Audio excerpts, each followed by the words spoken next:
We're on. Township of Parsippany-Troy Hills, regular Township Council meeting of May 19th, 2015. Adequate notice of this meeting has been provided in accordance with the requirements of the Open Public Meetings Law by filing the notice in the office of the Township Clerk and by posting the meeting notice on the bulletin board at the Municipal Building on January 8, 2015, where it has remained posted since that date. A legal notice appeared in the Daily Record on January 12, 2015, and in the Star Ledger on January 14, 2015, and was forwarded by fax to other local newspapers and local radio stations on January 8, 2015. Note, council meetings are videotaped and aired on Cablevision Public Access Channel 21 at 11 o'clock a.m. on Sundays and are also available for viewing at www.parsippany.net. Please rise for the flag salute. Mr. Valori, if you would. I pledge allegiance to the flag of the United States of America and to the republic for which it stands, one nation, under God, indivisible, with liberty and justice for all. Roll call. Mr. DePiero. Here. Mr. Paluso. Present. Mr. Stanton. Here. Mr. Valori. Here. Council President Karifi. Here. Also present, Mayor James R. Barberio, L&M Sandman, Business Administrator, Paula Cazzarelli, Assistant Business Administrator, John Inglesino, Esquire, Township Attorney, Yancey Wazermis, Township Clerk, and M. Cucci, CFO. Upcoming meetings, June 9th, 2015 at 7:30 p.m. Agenda meeting, June 16th, 2015 at 7:30 p.m. Regular meeting. Presentations, Mayor.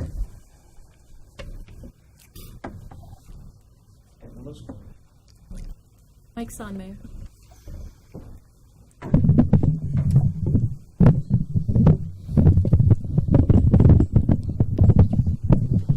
Well, ladies, how are you? Well, my glasses. I couldn't see them. I don't know what I want. You don't have them? Oh.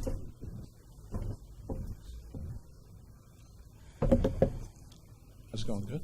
Good. Nice. Township of Parsippany-Troy's proclamation. Whereas mental health is defined as emotional and psychological well-being, which allows individuals to work, enjoy satisfying relationships, and participate fully in their communities. And whereas approximately 25% of people experience a diagnosable mental health condition in their lifetime, and whereas mental illness accounts for 4 of the top 10 leading causes of disability.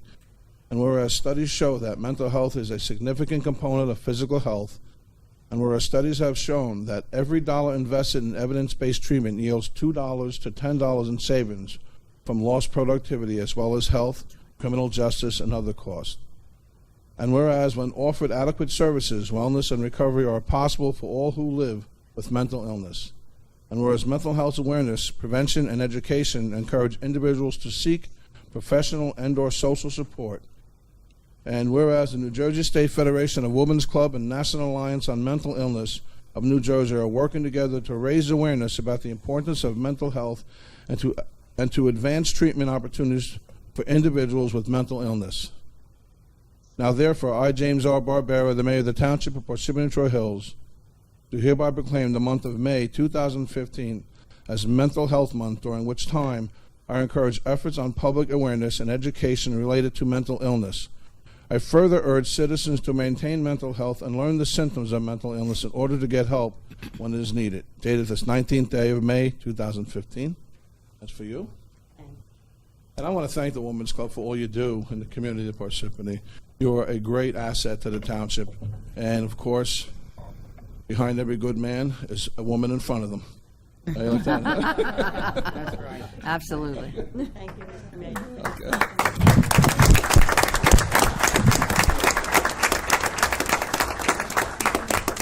Proclamation. And on behalf of the Women's Club of Parsippany-Troy Hills, I would like to thank you for recognizing the need for mental health awareness, prevention, and education. And as part of the New Jersey Federation of Women's Clubs, the Women's Club of Parsippany-Troy Hills is very proud to support the National Alliance on Mental Illness, also known as NAMI, New Jersey, for the next 2 years. Oh, great. Nice. We gotta give it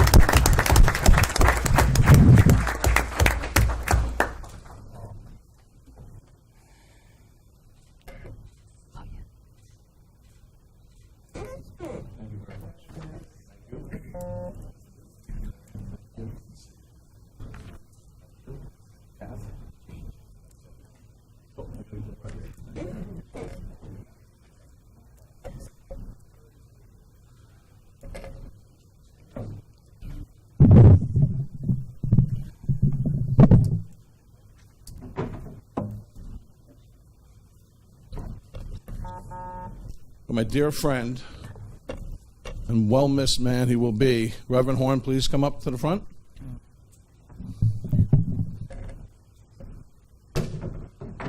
How he looks like.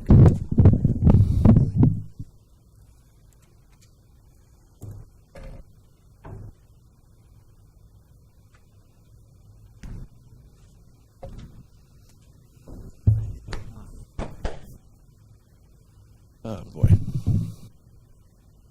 The Township of Parsippany-Troy Hills Proclamation.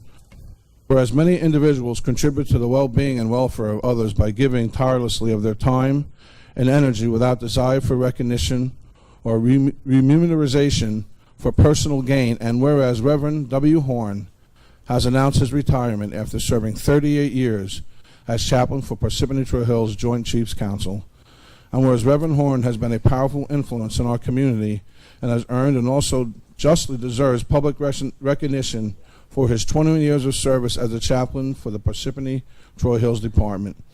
And whereas Reverend Horn has embodied the highest quality service standards that any organization can hope for, and his dedication to his fellow man, the Parsippany-Troy Hills community and to all those in need is exemplified by his words, deeds, and character.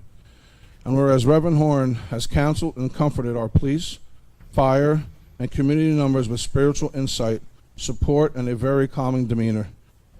Now therefore, I, James R. Barberio, the mayor of the Township of Parsippany-Troy Hills, do hereby extend appreciation to Reverend Richard W. Horn for his many years of faithful service, and further proclaim that his outstanding service and dedication shall not be forgotten. Dated this 19th day of May 2015. May I add, this is for you. As the mayor for the last 6 years, I've had many experiences with Reverend Horn, and I have to tell you, you're a very uplifting individual, especially during the times when we had devastation in Parsippany with the hurricanes and all fire events. You are such a good man, and I know God sees you in a good light, because you've done that for other individuals in this town, including myself, including many of the firefighters here, and especially the residents of Parsippany-Troy Hills. You will be truly missed. You'll be truly missed by me, I can tell you that much. So, Reverend, with all my blessings, not that I'm a, Reverend, but I'm going to miss you. I really am. Thank you, Reverend.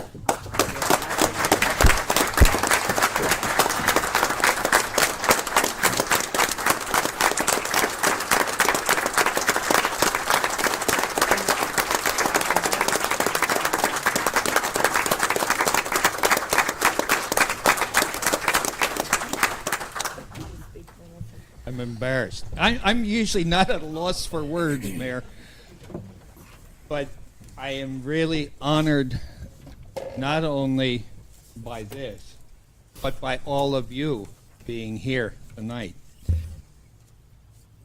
There are so many stories I could tell. I wouldn't dare tell most of them.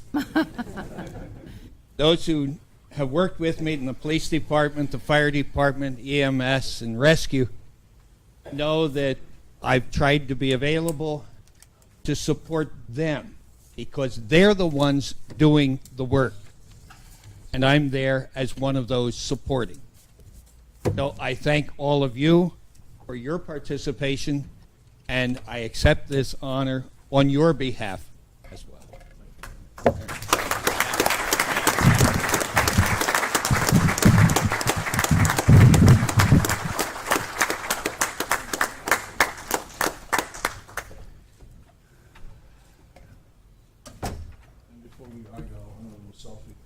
A selfie.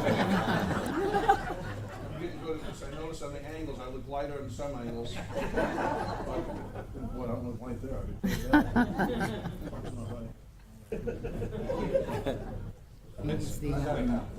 He needs that thing that you're not allowed to have. My brother-in-law Guess a has. selfie pose? Yeah. They say they can.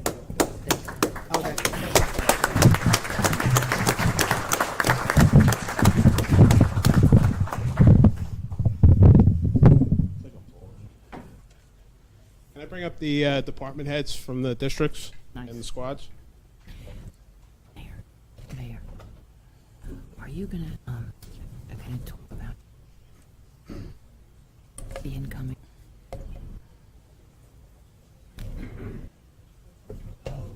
Yeah, should say. Okay? Can't see that. Yeah.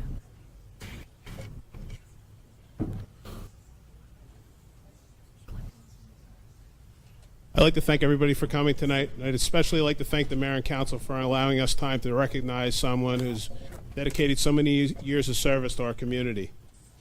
Reverend Horn joined the joined as the Joint Chiefs Response Chaplain for Parsippany-Troy Hills for the past 38 years, following the council's request in February 1977. Reverend Horn stepped up to the challenge and became a staple within the fire companies, attending meetings, events, dinners, and most importantly, fires and emergency incidents within the community. His presence and assistance always put our members at ease, as well as lending his spiritual assistance to the residents affected by a tragedy within the community. At the March Joint Chiefs meeting, Reverend Horn announced that he was retiring from his position as the Joint Chiefs Emergency Response Chaplain, and although we tried to persuade him from leaving us, we respectfully accepted his resignation. Reverend Horn, I'd like to present you with this plaque on behalf of the Joint Chiefs of Parsippany. And it says, presented to Reverend Richard W. Horn for 38 years of dedicated service as Fire Department Chaplain, serving the officers and members of the Parsippany-Troy Hills Fire Districts, February 1977 through February 2015.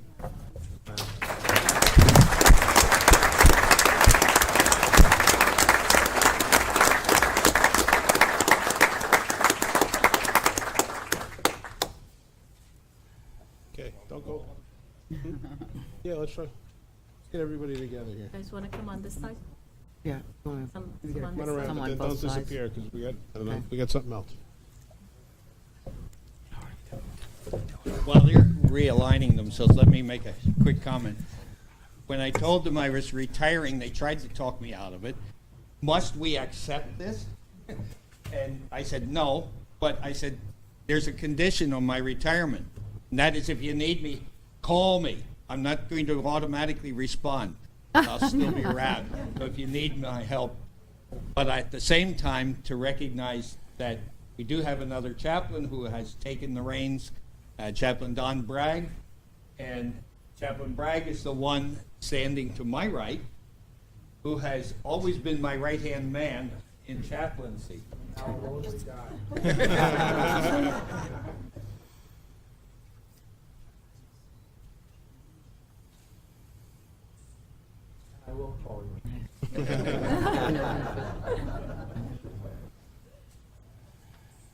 Okay. All right. Reverend Bragg, going nowhere, please? Stay up there for a moment. Yeah. Okay, so as Reverend Horn just said, we now have a vacancy in the department for in the municipality for a new chaplain. With Reverend Horn stepping down, we've accepted his recommendation for you to take over as our official Joint Chiefs Emergency Response Chaplain for the town of Parsippany-Troy Hills. On behalf of the Joint Chiefs, I'd like to present you with your chaplain's badge and case. We appreciate you stepping up as our chaplain and look forward to working with you.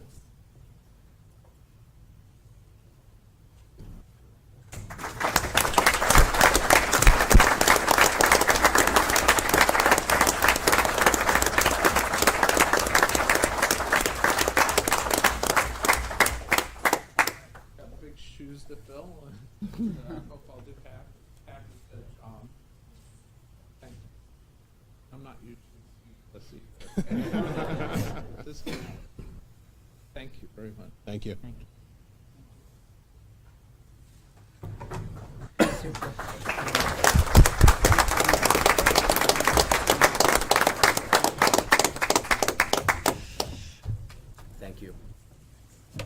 Youngster, wish you the best.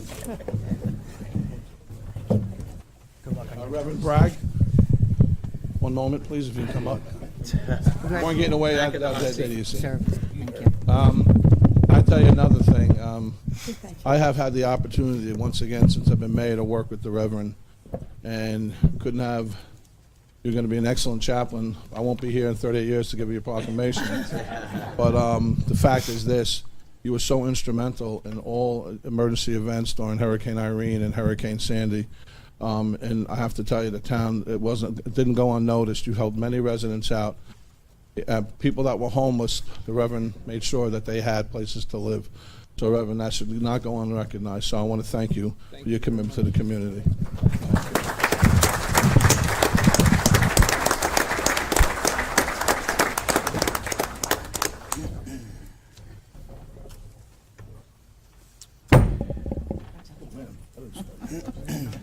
Gotta hold on to it. Okay, bids to be taken, May 21st, 2015, 11 a.m. Seal proposals for construction and operation of off-premise signs on township property. May 28th, 2015, 11 a.m. Seal proposals for roof replacement at well number 4, well number 21, and Farney Booster Station. June 3rd, 2015, at 11 a.m. Seal proposals for the FEMA House Elevation Project Phase 6. Request for quotations, proposals, qualifications, April 22nd, 2015, 11 a.m. Seal proposals for fireworks, display services, and May 1st, 2015, 11 a.m. Seal qualification statements for risk management consultant, liability insurance broker, record services. Okay, ordinances for second reading and public hearing. Ordinance number 2015:06. Mr. DePiero? Ordinance number 2015:06, an ordinance of the Township of Parsippany-Troy Hills, County of Morris, State of New Jersey, adopting a redevelopment plan for property identified as Block 136, Lot 43.3 in the Township in accordance with the local redevelopment housing law, NJSA 40A:12A-1 et sec. The notice for the ordinance above was published in the Daily Record, the official newspaper of the Township of Parsippany-Troy Hills, on March 24, 2015. This ordinance was carried from the April 21st, 2015 regular meeting. Motion to accept the ordinance. Second. Motion made by Mr. DePiero, seconded by Mr. Paluso. Roll call. This is just to open it. This is just a open vote it. right here. Yes. Mr. DePiero? Yes. Mr. Paluso? Yes. Mr. Stanton? Yes. Mr. Valori? Yes. Mr. Karifi? Yes. Also, at this time, I think Mr. Snike is here going to give a presentation before we open up the public. Yeah. Thank you very much. Good evening, everyone. Ed Snikes from the firm of Burgess and Associates, professional planners. Okay. How about now? Better. That better? Sure enough. Ed Snikes with the firm of Burgess Associates here tonight to discuss and present the redevelopment plan as it relates to the Block 136, Lot 43.3. This redevelopment plan was as recommended or requested by the council. This plan be prepared for an area that I was actually designated as an area in need that comprised two other lots, 3 in total. It would comprised Block 136, Lot 43.3, Lot 44, and Lot 76. I also have a presentation tonight so everyone can follow along as to the overall findings of the redevelopment plan, the recommendations, and the actual ordinance. Mr. Snigis, Yes. if I could just interrupt you for a moment, Certainly. because I don't think we received any notification from the planning board. The planning board considered the redevelopment plan ordinance last night at its meeting with respect to consistency with the master plan and a recommendation to the council. Is that correct? It was actually back in March, they actually reviewed it for consistency and made recommendation at that time. Okay, and can you please, for the record, state what those findings were? Yeah, in fact, I will be outline good. those That's findings fine. in the Okay. presentation, just for purposes of the record. As I mentioned a moment ago, the area in consideration tonight is for Block 136, Lot 43.3. It's actually one lot of the 3 lots that were considered as an area in need of redevelopment and identified as such. But they're also identified in accordance with statute that the township was pursuing non-condemnation in the redevelopment designation. So that means that the condemnation powers were not being considered at that time and were also not incorporated in the area in need study nor in the redevelopment plan. Just a quick background overview of the local redevelopment and housing law for those who may not know. It's a statute which governs redevelopment. Just real quickly, it recognizes that some communities exhibit conditions of deterioration in physical components, lack of proper development, or undeveloped land, simplifies prior legislation that empowered local governments to reverse these conditions, and promote advancement of community interests. In addition to that, we can adopt a redevelopment plan, which is the purpose for tonight, is to review that redevelopment plan for adoption, which identifies how an area can actually be redeveloped. Also permits, under its powers, for issues of bonds for redevelopment to acquire property, which is not the case for the non-condemnation area, but also lease and convey property without having to go through the public bidding process. Also collect revenue from a selected developer, and also grant tax exemptions and or abatements relative to those tax exemptions. And the purpose for that is to allow additional diversity and tools that would become available to the township so that you can then spur on and encourage redevelopment of specific areas. The overall redevelopment process is a series of 8 different steps, which are outlined. I'm sorry, this is rather small to read from a distance, but it is provided in the report. We are at the final concluding step of that redevelopment process that you see down at the bottom, bringing us to today, May 19, 2015. As Mr. Inglesino was mentioning a moment ago, the Planning Board had reviewed the recommended redevelopment plan at the March 23, 2015 meeting or hearing of the Planning Board. They looked at the consistency with the master plan, and I have several items which to identify as to consistency. Property description, just for purposes of the record and to identify the boundaries being considered, is that the overall yellow outlines lot 43.3 of block 136. It's located at the end of Upper Pond Road at this location. Also, it has frontage on Hill Road. In addition, just to outline some of the other features of the site, it's a 20-acre parcel. It has various widths and depths to it, some irregularities, but it does have frontage on Hill Road and Upper Pond Road.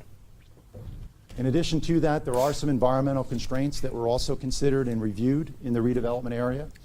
There are locations of wetland areas and wetland buffers towards the southwesterly corner of the overall tract. In addition to that, there were also considerations for what are called transition areas from those wetland locations. As far as existing zoning, currently the site of 43.3 is located in the SED5 district, as you see here. The SED5 district is adjacent to the ROL district by a common boundary that also coincides with one of the tract boundaries of the tract for consideration. The redevelopment plan that's proposed is actually utilizing the tools of the redevelopment and local housing law to enact an actual special zone for that area. And the purpose for that is to pay attention to specific needs of the property and adjust it for certain requirements. What this proposal does is, I want to mention for the record that we are not looking to take away any redevelopment options for the other 2 remaining tracts. It's really just focusing on lot 43.3. The recommendation is to have an MCC-5 zone, really stands for Morris Corporate Center 5, which was the overall designation for the tract at one time. In addition to that, there are goals identified in the plan, which identified development of a modern office technology center at that location. The principal uses being executive, administrative, and professional offices, including data centers. So it would be more of the high-tech realm of jobs that would be considered for this location. It also identifies specific bulk criteria relative to that zone, and I'll touch on those now. There are several bulk criteria associated with them. I'm not going to go through every one of them, but just to highlight some of the salient points, we've also provided in the column on the right-hand side is the existing SED5 zone district. You can see all the criteria on the right-hand side. For the Morris Corporate Center 5 zone district, there are new criteria that are established. And what you can see is in the first 2 criteria, the minimum lot acreage is 20, which actually responds to the current acreage of the existing tract, which is 43.3 acres.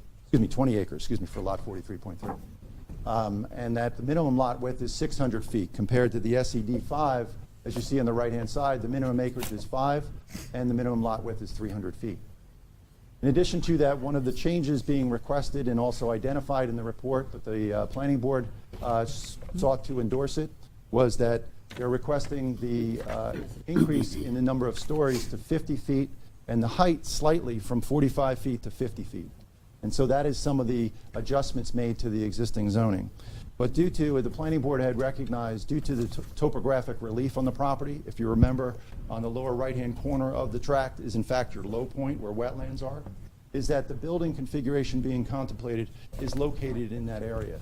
So this height differential relative to the SED zone was somewhat negligible because of the relationship of the slopes to the surrounding conditions. In addition to that, there's additional criteria relative to standard parking spaces and loading spaces, widths of driveways, which I won't go into in detail.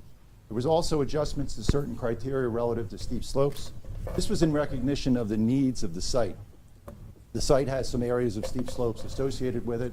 So this was one category wherein the actual plan calls for some adjustments to the current steep slope criteria. And it's all in recognition of the need to develop the site in a certain manner. In addition to that, we have adjustments to retaining wall heights. Infrastructure requirements are the same as the current standards in the ordinance. Also, off-track improvements are also cited for improvements to off-track conditions based upon site plan review. For master plan consistency, I'll identify certain features. It's substantially consistent with the findings of the planning board. And recommendations is that it furthers goal number 12. If the council remembers, I gave a presentation last month regarding the master plan.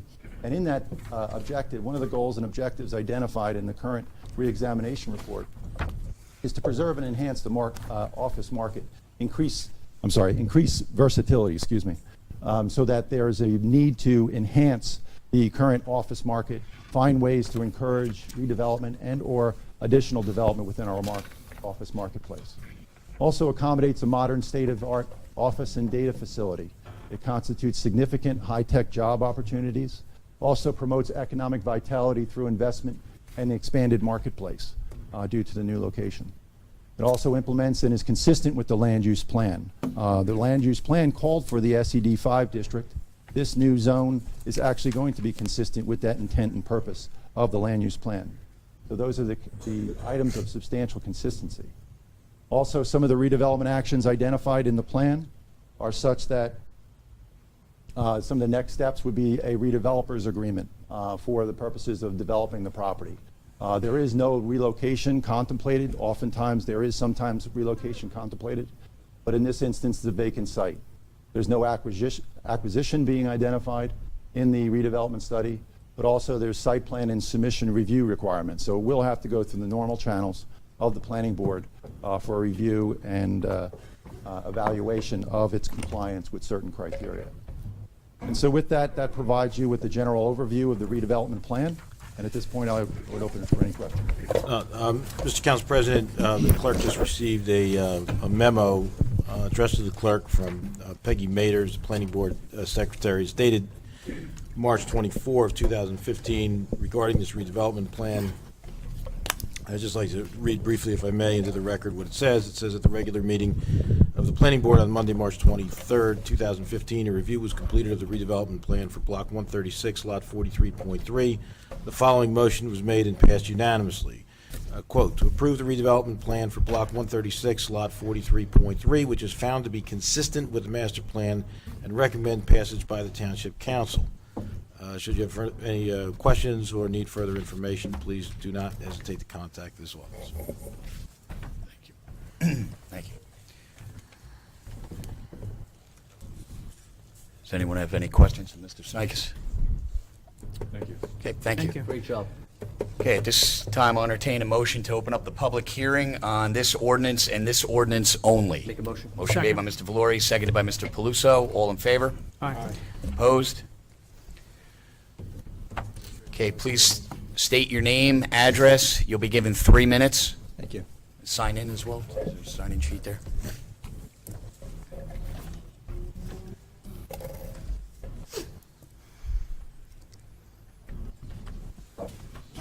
Good evening, Council President, members of the council. My name is Kevin Coakley. I'm a lawyer with Connell Foley in Roseland.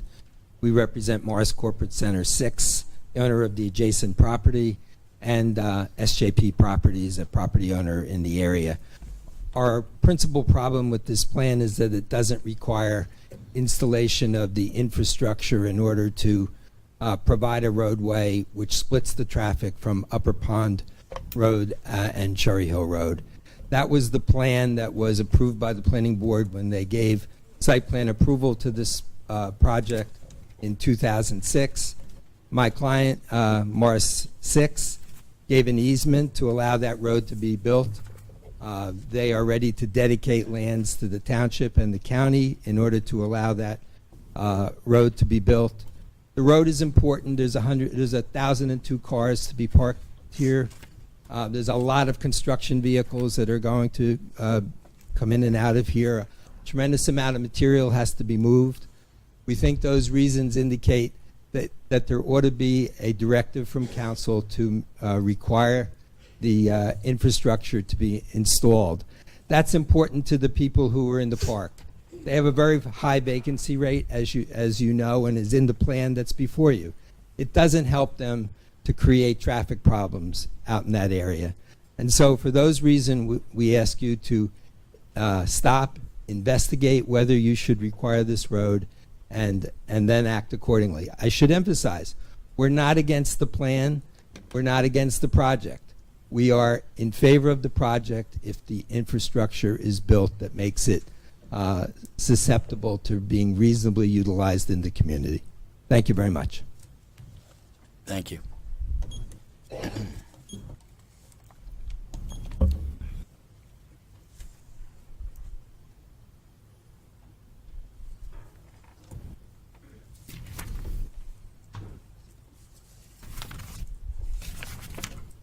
Good evening, ladies and gentlemen. Steve Myrella from the law firm of Sills, Cummis and Gross. We are redevelopment counsel to the owner of the property at question, BT Properties, which is a subsidiary of United Parcel Service, or UPS. And having heard the comments of Mr. Coakley, I would just like to point out that those are issues that are quintessentially planning board type issues that ought to be considered by the planning board on a full factual record. There's nothing in this redevelopment plan that's before you this evening that would inhibit or stop that consideration by the planning board. As a matter of fact, on page 13, the redevelopment plan makes specific mention, and I think Mr. Snikes in his presentation made specific mention that there is provision in the plan for off-track improvements and the like to be considered based on a factual record with expert testimony, cross-examination, etc. It's important that the redevelopment plan before you move forward this evening because that is your authorization to exercise all of your redevelopment powers that are available to you under the local redevelopment and housing law. And so we would urge you to move forward and adopt this plan this evening. It does no damage or harm to any of the adjacent property owners' interests, and there'll be full and fair opportunity at the planning board to consider the concerns that they have regarding traffic and roadway construction. Thank you. Thank you. Mr. Council President, if I might, first of all, Mr. Coakley and Mr. Myrella are two accomplished attorneys who practice in this area, and I have the pleasure and the opportunity to work with them on other matters in addition to this, and they both make very, very good points. Clearly, the road and traffic concerns are issues that the municipality absolutely needs to be concerned about. Mr. Coakley raises a very legitimate point in that regard. Mr. Myrella also raises a legitimate point that those issues can and will be looked at the site plan, which is the board that really is appropriately deals with traffic. There will be traffic studies done. There will be testimony from experts. And the board will certainly have the opportunity to require off-track improvements such as the road if it makes, in its discretion, if it makes a determination that the road or other off-site improvements are necessary and appropriate to facilitate this development. So there will be an opportunity to do that at the planning board level, and I would suggest respectfully that the planning board is really the place to do it because that's what they do.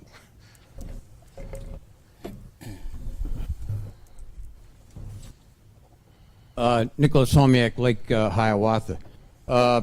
Just want to make when the display was up there, once again, we have no contour lines, no anything about the characteristic of the land itself. It was just glanced over. But Is it necessary to use undeveloped land? There's no place else in the town, there's no place else available for this project that's already been developed? It's like, how many trees, how slopes, is there any riparian? There's a lake and a wetland, so what we're talking about really, to me, seems more like development than redevelopment. So I'm just saying, what other spaces are available in the town or the surrounding areas that this particular establishment could occupy or utilize besides the taking away or destruction of this landscape? The answer is I don't know, and I guess it doesn't really matter. The property has always been zoned, as I understand it, office for quite some time. It's been contemplated that there would be a development of the type that is being contemplated here for quite some time, and the governing body is simply considering utilizing the redevelopment process in order to accomplish what I understand is a longstanding policy objective of the municipality. Mary Przicki, 273 Marcella Road. I'm not objecting to the development. I think it's appropriate for the site, an office building, especially technology. My main concern, and I would think the concern of the area, the residents of the area of the Littleton, Cherry Hill Road area, would be the traffic. When they redesigned Route 80 and we had our entrance changed, you just don't bother to go up there. That's how bad it is, especially during rush hour. So, I mean, I really would kind of hope that maybe the council can petition the state to see some kind of traffic signaling so that we can get across the 4 and 5 lanes of traffic that we have to do just to get into our residential area, because the increase of traffic is only going to make it worse. Thank you. Again, if this project were to cause the need for additional traffic signaling, the planning board certainly would be within its powers to require that as a condition of approval, and require the developer to make appropriate application with the state in order to do that. But is it the responsibility of the state to put the traffic lights in, or that because it would be a combined of all the traffic from that whole area? Whose responsibility would it be? Typically, it would be the developers. Ooh, should be the state.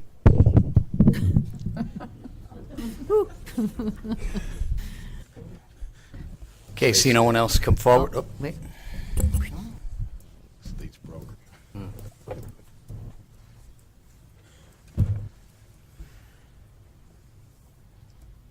I'll sign it in a second. Frank Priori, 20 Heritage Court, Horse Plains, Parsippany, of course, New Jersey. Just listening to the plan, I like it. I think it's a good revision to the zoning in the area. Having been the mayor at the time when most of that was developed, that's one of our finest office parks in the town. Just a couple observations. We want to go from 45 feet to 50. Why are we being so shy about it? Why aren't we going, say, to 60 or 65? We have the ability to fight a fire. You saw all that beautiful equipment parked out here in the lot. Absolutely. We can certainly fight a fire. Modern buildings don't have the same drawbacks. They're not wood, they're steel, they're sprinklered. I think that, and then if you talk about the footprint of the building, if there's an environmental concern, well, you can make it a little less dense by going up a little bit. Right. We sold ourselves short back in the 70s by requiring all our buildings to be basically 45 feet in height. Take our Hilton Hotel. You can't even see that it's there anymore. You look across the highway over to Hanover, it's about 9 or 10 stories in height. Looms over everything else, but appropriate for Route 10. And I do think that we should really reconsider some of the height requirements in zones like that. That imposes on no one's neighborhood. Getting to the off-site improvement and traffic lights, definitely mandated by the planning board. You, Your Honor, Mayor, and one of our councilmen serve on the planning board. I would definitely stress it's the developer who needs to make these improvements at their cost, not township and not county. Right. Traffic light, I'm assuming may be a county matter, Cherry Hill Road or Littleton Road, and probably something needs to be done there because that is one dangerous area. We're going to put 1,000 cars into that tract and create jobs and create revenue for the town. Great, but we do need to address it. Morris Corporate historically was very, very cooperative with the township during the 80s and early 90s and committing to off-site improvements. As a matter of fact, there was a widening of Cherry Hill Road at their expense, traffic lights, widening of what they call now Morris Corporate, used to be, I think, Interpace Parkway, Right, yeah. and all the interior roadways. This is part of good development, and I know the attorneys here are trying to pass the ball back and forth about who should do it. Should be the developer, always, not the taxpayers. That's about it on this, but good luck with it. I think the redevelopment process, excellent. We need to address it now. I understand there's something coming for Route 10. Yep. And I think that's a great idea. I mean, we have buildings that don't look really old, but they're getting antiquated. And I also think you should be looking at some of these garden apartments because they're getting to be really old and they're getting dilapidated. And in some cases, maybe we want to look at replacing those with something, with housing, or something more appropriate for the age that we're living in. Thank you. Thank you. Thank you. Thank you.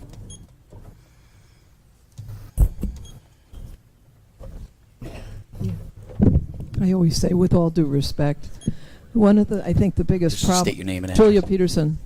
One of the biggest problems, I think, with Parsippany is that it has developed over time where we have patches of residential and patches of office. And now that we have what people consider antiquated office, and I understand that, one of the problems for those of us that live close to antiquated offices is that we don't particularly relish living next to a 9-story building, nor seeing one on the horizon.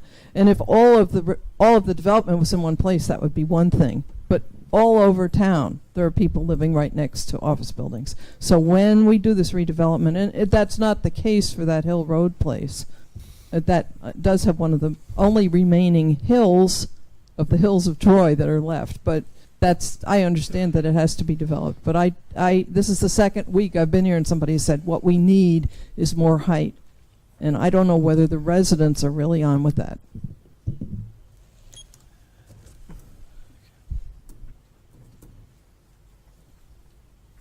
Hi there. Hello. Hi, my name is Dana Getz. I represent Morris Corporate Center 3 Acquisition. We're at Morris Corporate Center 3, 400 Interpace Parkway. I don't have any issue, nor does my client, with the development of the Morris Corporate Center 5 site. Our concern is the traffic in the area for our leasing ability, our marketability for the office properties within the park overall, not just my building, but the entire infrastructure of Morris Corporate Center. And we will gladly attend the planning board meeting. We welcome the development, but we want the infrastructure improvement, and the road is necessary for our marketability and to attract and retain tenants and bring jobs to Parsippany. Thank you. Thank you. Okay, see no one else come forward. Entertain a motion to close the public hearing. Motion. Motion made by Mr. Valori, Second. seconded by Mr. Peluso. All in favor? Aye. Opposed? If I may just make a statement before I complete this, my observations, okay, this is UPS is already there. They're going to expand their facilities. They're going to bring in 1,000 high-tech jobs. We're going to have another rateable to offset our tax base in the township. And the issues that were raised here are all planning board issues that will be addressed at the planning board. We have our traffic expert there. We have our township planner there to address all those issues, the off-site improvements, the traffic, and so I have no problem with letting the planning board do their job. I'd also like to state for the record that I agree. I think it is a good project, but I also agree that there will be some major traffic issues in that area. So I would just urge the planning board to take that into consideration and do their due diligence with the traffic studies. And I agree with Mayor Priori there that any cost the taxpayers of our town should not bear that burden, and that the developer should do that.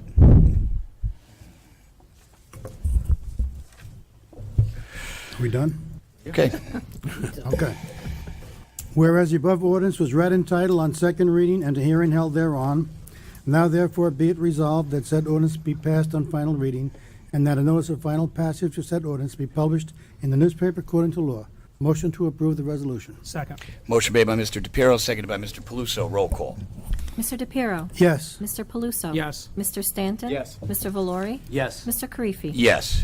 Ordinance number 2015:07. Mr. Paluso.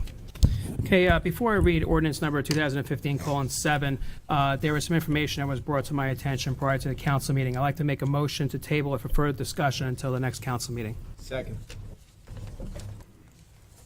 Motion made by Mr. Paluso, seconded by Mr. Stanton. Before I vote, could I know what this information was that we need to discuss?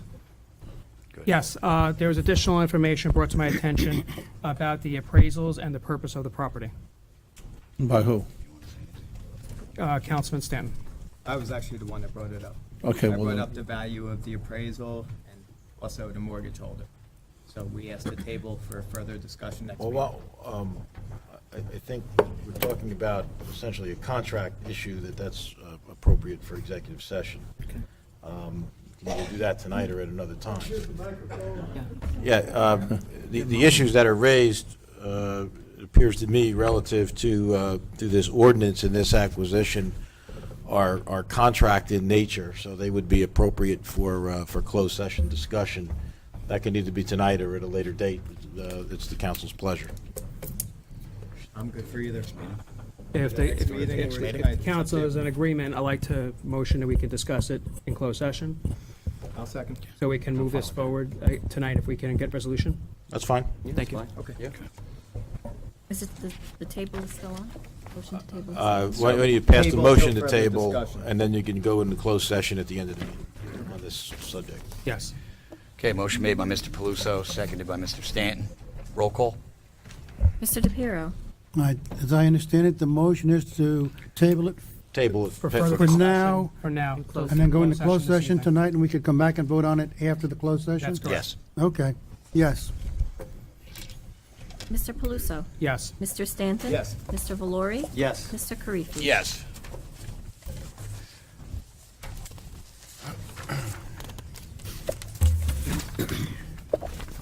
Okay, at this time, I entertain a motion to open up the public hearing. Motion. Motion made by Mr. Paluso. Second. Seconded by Mr. Valori. Roll call. Mr. DePiero? Yes. Mr. Paluso? Yes. Mr. Stanton? Yes. Mr. Valori? Yes. Mr. Karifi? Yes. Okay, if you come up, please state your name and address. You'll be given 5 minutes.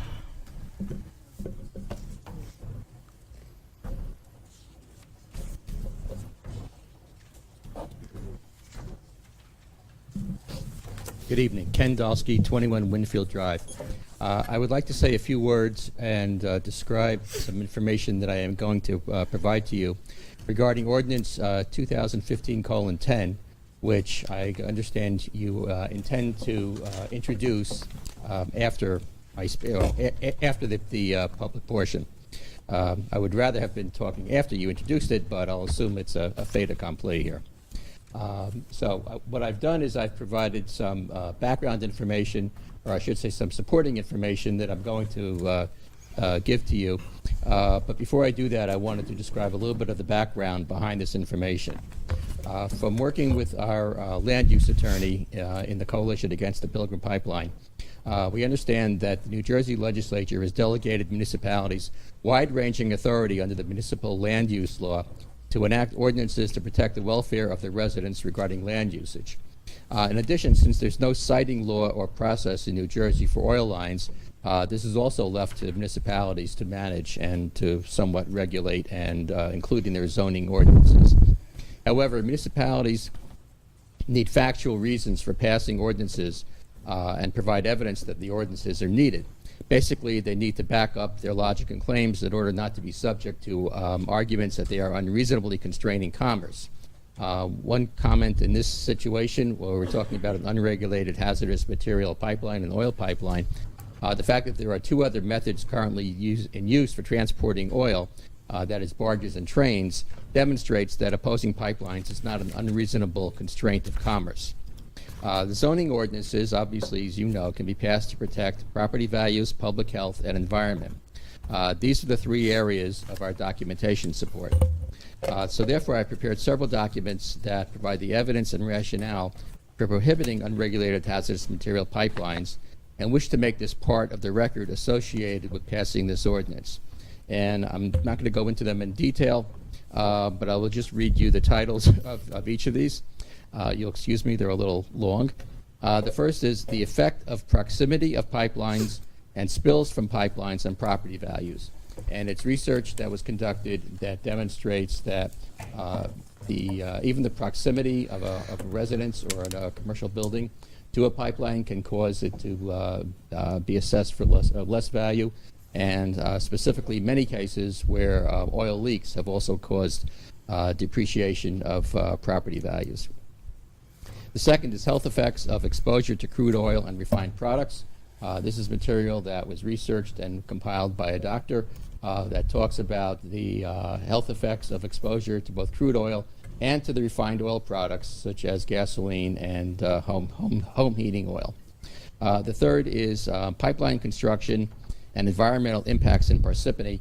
And this is documentation that I've gathered and put together that talks about the problems for residents, particularly associated with construction, things like traffic and noise and lights and vibration, and all the disruptions that this would entail.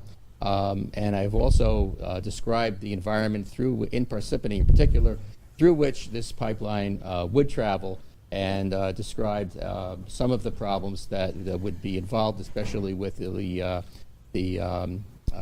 proximity of a brook that would go basically across the pipeline, and then the pipeline would follow the brook for about a mile or so before going under Route 46 and then going under Route 80 and entering Troy Meadows. Anita Shotwell, who could not be here tonight, a trustee of Wildlife Preserves, Inc., has also prepared a statement regarding the impact of an oil pipeline on Troy Meadows. I am going to give you paper copies. I'm going to give Yancy one set of paper copies, and I will email you electronic copies, and you can read this at your leisure. So I want to thank you very much for introducing this ordinance and for supporting its passage. And if there are any questions or issues regarding any of this material, please let me know. And if there's anything I need to do to address or improve, change it, or whatever, be glad to do so. Thank you very much. Thank you. Thank you. Mr. Dolsky, I'd just like to thank you for the amount of time you spend on it's your own time doing all this research, and you provide us with a lot of good information. Thank you. Thank you. You know, Council President, I just want to let you know that the Rockaway River Watershed Cabinet is also asking the Cabinet tomorrow night to pass a resolution opposing the pipeline. Thank you. Rockaway River Watershed Cabinet. I'm on the Whippany too. I'll be talking to them as well. This is the public hearing that's just public hearing, right? Yes. So my name's Julia Peterson. I'm going to speak first as a private citizen, and then I'm going to speak in a public role. Okay. The first thing I want to say is I wish that you weren't going into public session so we could hear what the proposed use of Westbrook Farm is, but we aren't going to, so I won't even belabor that. I'm curious, as council people and elected officials, how you decide what the 55,000 of us, all fractures, really want. Because I know that there are people like me who are kind of council statement junkies. And then there are other people I know that will never come and complain to me about various things. And I wonder if they complain to you or they don't. But I do think it must be awesome, in terms of very difficult, to figure out what to do with Parsippany, because it's very diverse and it has a lot of different needs. And in that line, I want to mention that everything, it's kind of like, sometimes I look at the roads around here and I think of arteries in the body. The people in 287 made the very unwise choice to make the exit from Route 80 to 287 not any wider than it is. So traffic backs up all the way up Fox Hill every morning. Now this is great for us because it means that we have no traffic noise because nobody can move. But what has happened now is people get off Route 80 up by Cherry Hill and come down Littleton Road. And there are unbelievable traffic jams on Littleton Road in the morning now for people going to get onto 287 north down by District 6. So this is a completely unintended traffic consequence that would never show up anyplace. Another unintended consequence is people from like the Rockaway Valley come down to get onto 287 on Fanny Road. And if you don't drive on, I mean, Fanny Road at 8 o'clock in the morning is impassable. It's amazing to me. We just don't go out between 7 and 9, but we're privileged. I know people who work on Parsippany Road who just say, I can't get to work. I can't get to work. So I don't know. That's another little problem. The last thing I want to say, and this is not as a private citizen, I'm speaking in my role as the chair of the Parsippany Democratic Committee.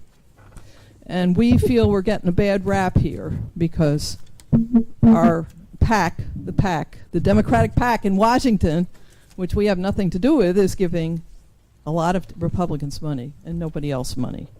And this particular thing, this little flyer, which they sent out, really is a threat to people who want to vote by mail. Vote by mail is a really important thing for people who work in polls and all that stuff. So, as chair of the Democratic Committee, I want to say that no Democratic candidate has ever carried a vote by mail ballot in this town. I just want to clarify that.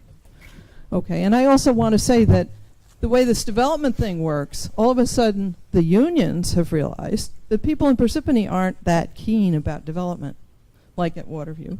And so now the union has decided to back Republican candidates, which is great, that's fine, but it's really weird. Especially since in a lot of states Republicans are trying to take away negotiating rights from unions. So it's an interesting, it makes it an interesting thing. A guy who wrote a book with Mark Twain said politics makes strange bedfellows. And I think you need to look, as we as citizens hope that the people who are representing us are doing it out of service to the community and hoping to improve the community rather than hoping to have enough money to campaign. And believe me, I know how much that costs. Thank you for your patience.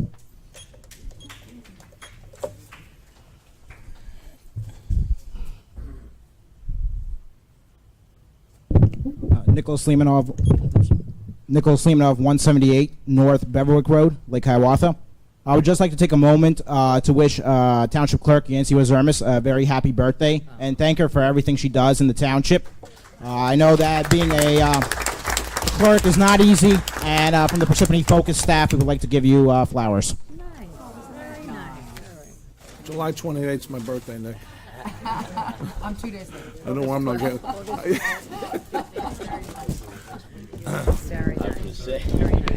You can still sing, Jonathan, if you want. Yes. Is Jonathan going to sing? To you, happy birthday to you. Happy birthday, dear Yancy. Happy birthday to you. You won.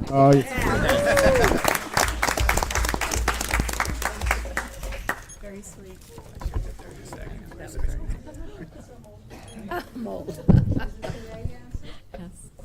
Oh, it's today. That's what she wants Go to be home. doing on her birthday. Mary Przicki, 273 Marcella Road. I was just wondering if I could have an update maybe on the affordable housing issue, on whether the town will present to the Superior Court in New Jersey our reasons for meeting the qualifications for low-income housing, and what is the timetable on that? I'll address it after you've finished your 5 minutes. Okay. It's just that I really do think that Parsippany did meet its obligations.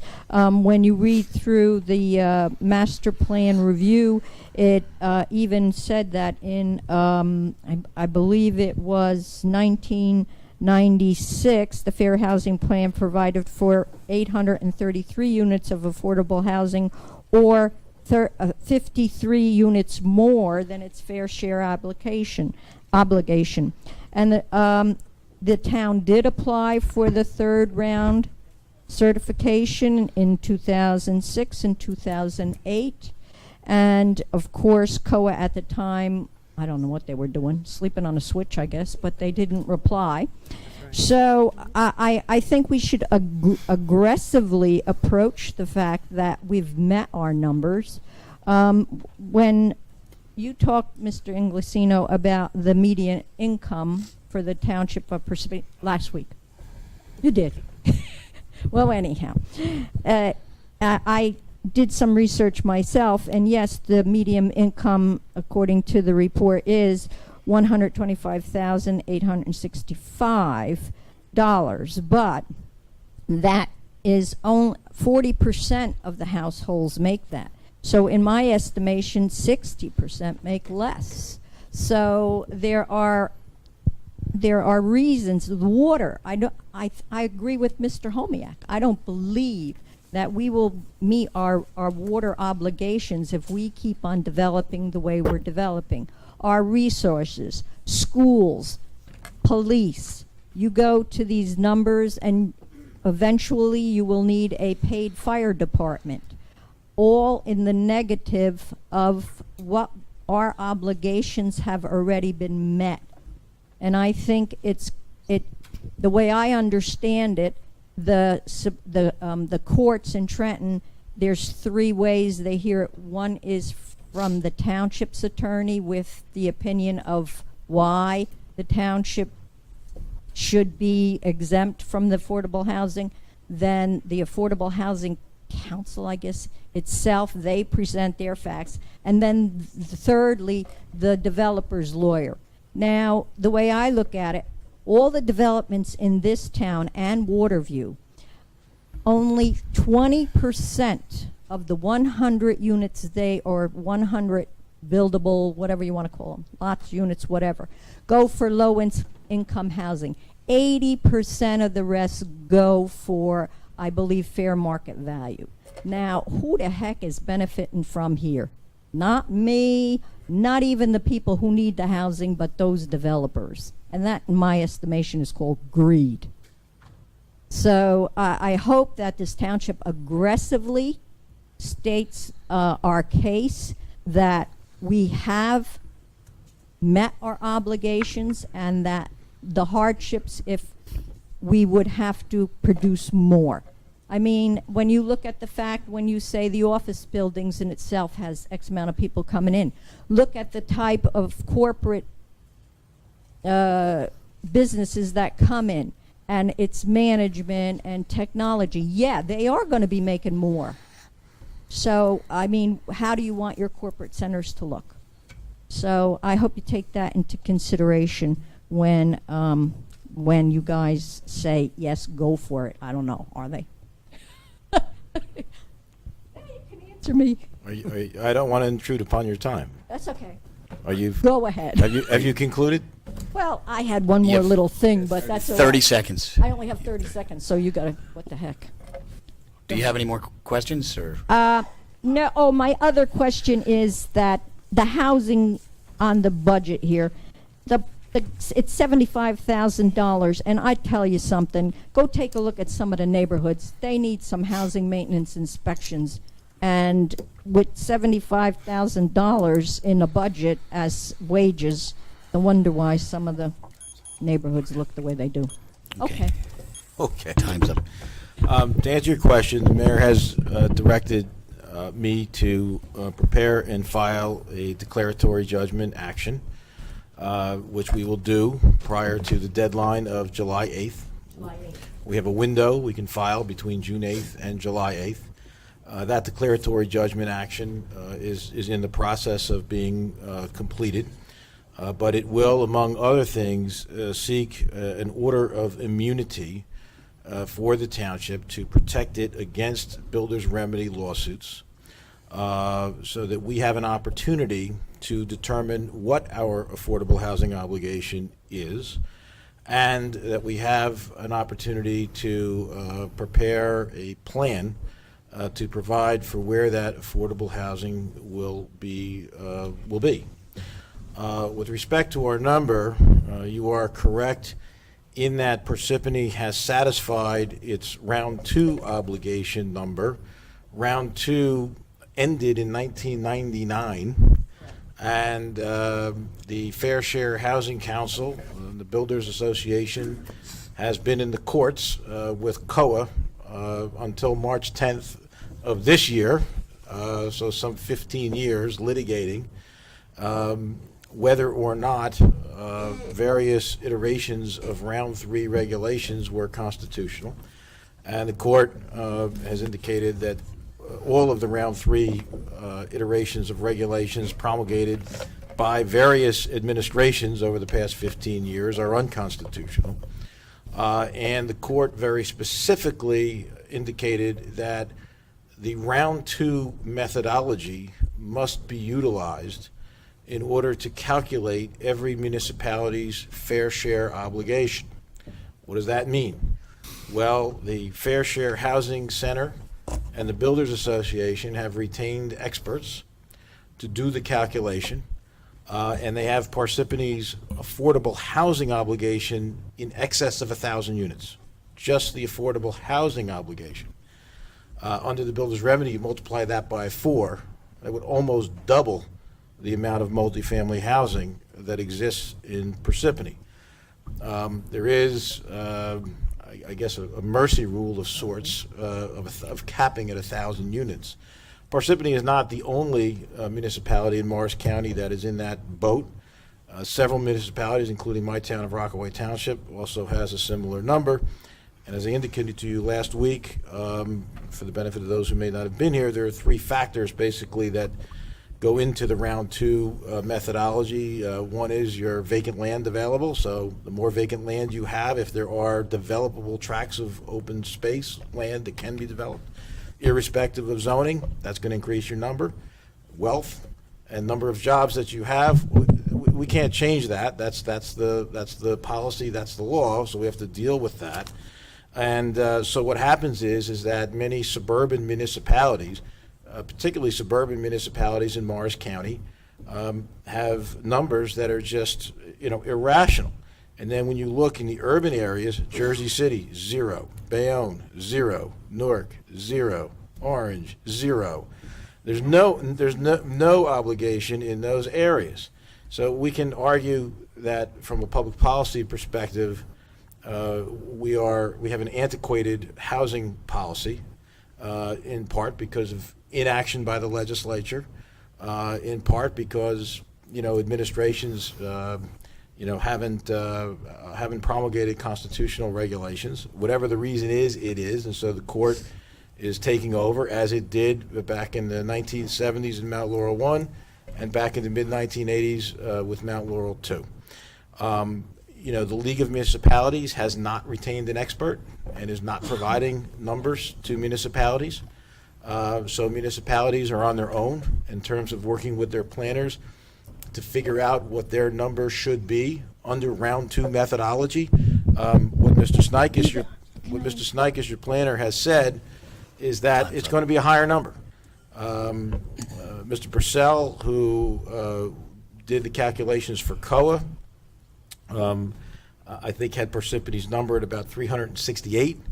Somewhere between 368 and 1,000 is likely where that number is likely what your obligation is going to be. Mr. Snykes is the person who is going to provide that analysis and do the work. As a lawyer, I'll be the advocate, but it's really his work that is going to carry the day or not in terms of the position that we take and how effective we are.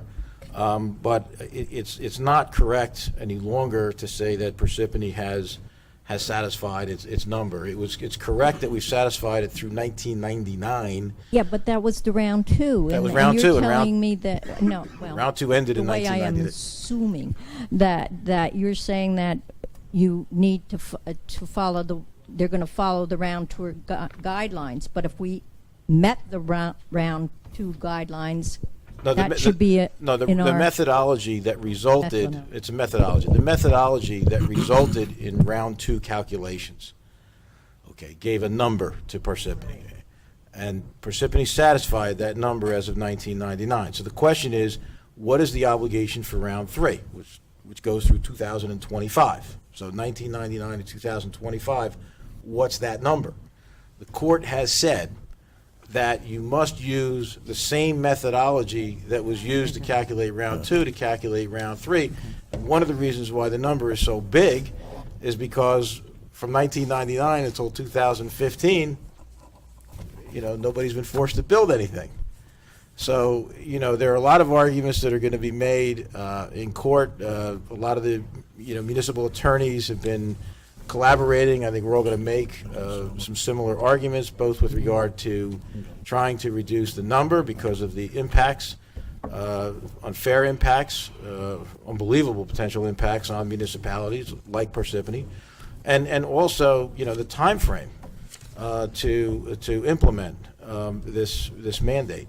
So there's going to be a lot of work. It's going to be very labor intensive, and it's not going to be resolved, in a month. But we are preparing the paperwork, and we will timely file. We are participating municipalities, so we have the ability to file, and we're going to do everything we can to minimize the impact of the court mandates on Parsippany. Okay, thank you. And I know you will do your due diligence. Mary, I'd like to make one statement, and it's just a statement. Just yesterday, RD Realty filed an application to build 120 affordable housing units in Waterview. So that's been filed. Mayor, if I may, though, just because what was submitted yesterday was an application to the Board of Adjustment by RD Realty, which came out of the blue to apply for a use variance for 120 affordable housing units. There's no market component in what was submitted to the zoning board. It's all affordable housing units. And there's a reason why they did it that way. There are affordable housing, the way they're pursuing it for the Board of Adjustment, they're pursuing it outside of the context of affordable housing as we've just been discussing under a Mount Laurel obligation. They filed a use variance. So what they are saying is that affordable housing, irrespective of whether you have satisfied your Mount Laurel obligation or not, is an inherently beneficial use, and that therefore they should be granted that variance. There is a case, because I was aware that this issue was going to come up after they filed the application, that is of some concern in that regard, and it's a case that I'm familiar with and a case that they argued in an improper context when we were before Judge Weisenbeck. It's the Homes of Hope case. It's an appellate division case, 409 NJ Super 330 for you home gamers, as Jim Cramer likes to say. I've always been dying to say that. Decided in 2009. The lawyer in that case representing Homes of Hope is Mr. Carl Biscare, who coincidentally happens to be the very same lawyer who represents RD Realty. And what he argued was that affordable housing is an inherently beneficial use. And I'll just read you very quickly the way the court framed the issue. The issue presented, right from the opinion, the issue presented is whether affordable housing continues to constitute an inherently beneficial use for the purpose of obtaining a use variance after the municipality in which the property is located has met its fair share housing obligations. So in this particular municipality met all of its Mount Laurel obligations. They were completely compliant. And this project was all affordable housing, no market rate. So if you go in with a 100% affordable housing development, this court has said, as a matter of law in the state of New Jersey, and it is good law, that use is inherently beneficial. And for those of you who are familiar with use variances in the Board of Adjustment, you know that inherently beneficial use is a very important thing to get. It equates you with a hospital or a school for disabled children. It puts you in that same category, because in order to get a use variance, you have to show two things. You have to show, one, what they call the positive criteria, the special reasons, and two, you have to demonstrate that the positive criteria outweighs the negative criteria. If you have an inherently beneficial use designation, you have automatically satisfied the positive criteria. You don't have to provide any proofs whatsoever. So when Homes for Hope comes before the Board of Adjustment, they are an inherently beneficial use as a matter of law, and I'm sure Mr. Biscayne is going to argue that fact. He doesn't have to prove that this project provides any public benefit, because the law says it does, okay? Now, you go to the negative criteria. Number of school children doesn't count. You can't argue, you can't discriminate against school children and say that that's negative. So what are the negative criteria? I mean, we'll leave that to the hearing, but you understand the point.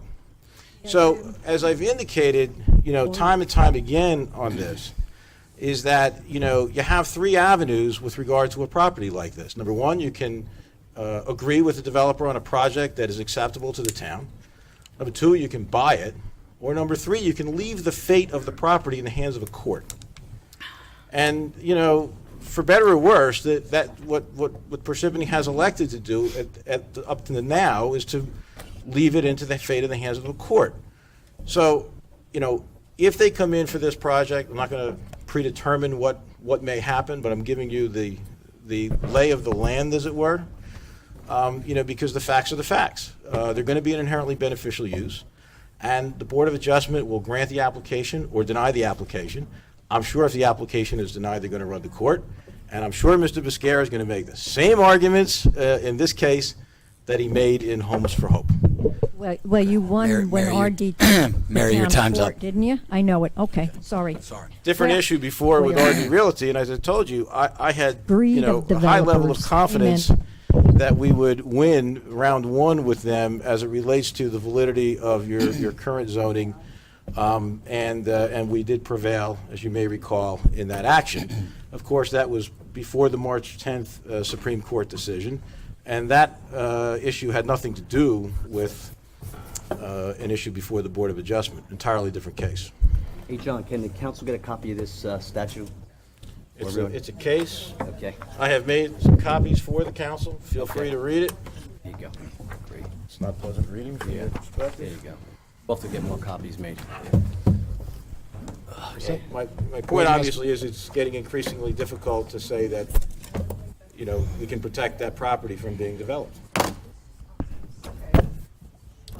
Roy Messmer, 10 Drumlin Drive. It's not easy following Julie and Mary. But Mary brought up a very good point.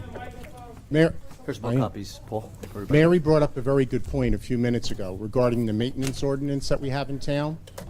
It's not being followed, it's not being enforced. There are a number of homes in a lot of neighborhoods that have deteriorated, and we're not doing much about it. That's not what I came here to speak here tonight. Sewer surplus, because I'm a little confused exactly where the budget is going, when the next date is, et cetera. Let me just read you a little bit of a prepared statement. I think it's the best one I could come up with, because I've had many years to think about this. It might be legal, what this administration has done for the last 6 years, but to me, it's unethical. And I'll use a few examples. There are people in this room that get a pension or will be getting a pension from the state of New Jersey. They were not happy with Governor Whitman did. We're not happy as all of us taxpayers, the gas tax we pay. And our elected officials take that money and use it for other sources or to balance their budget, to make them or him or her look good. So let me tell you a hypothetical scenario that would definitely have happened with Mayor Luther when he raised our sewer fees by 52%. 7 or 8 years ago.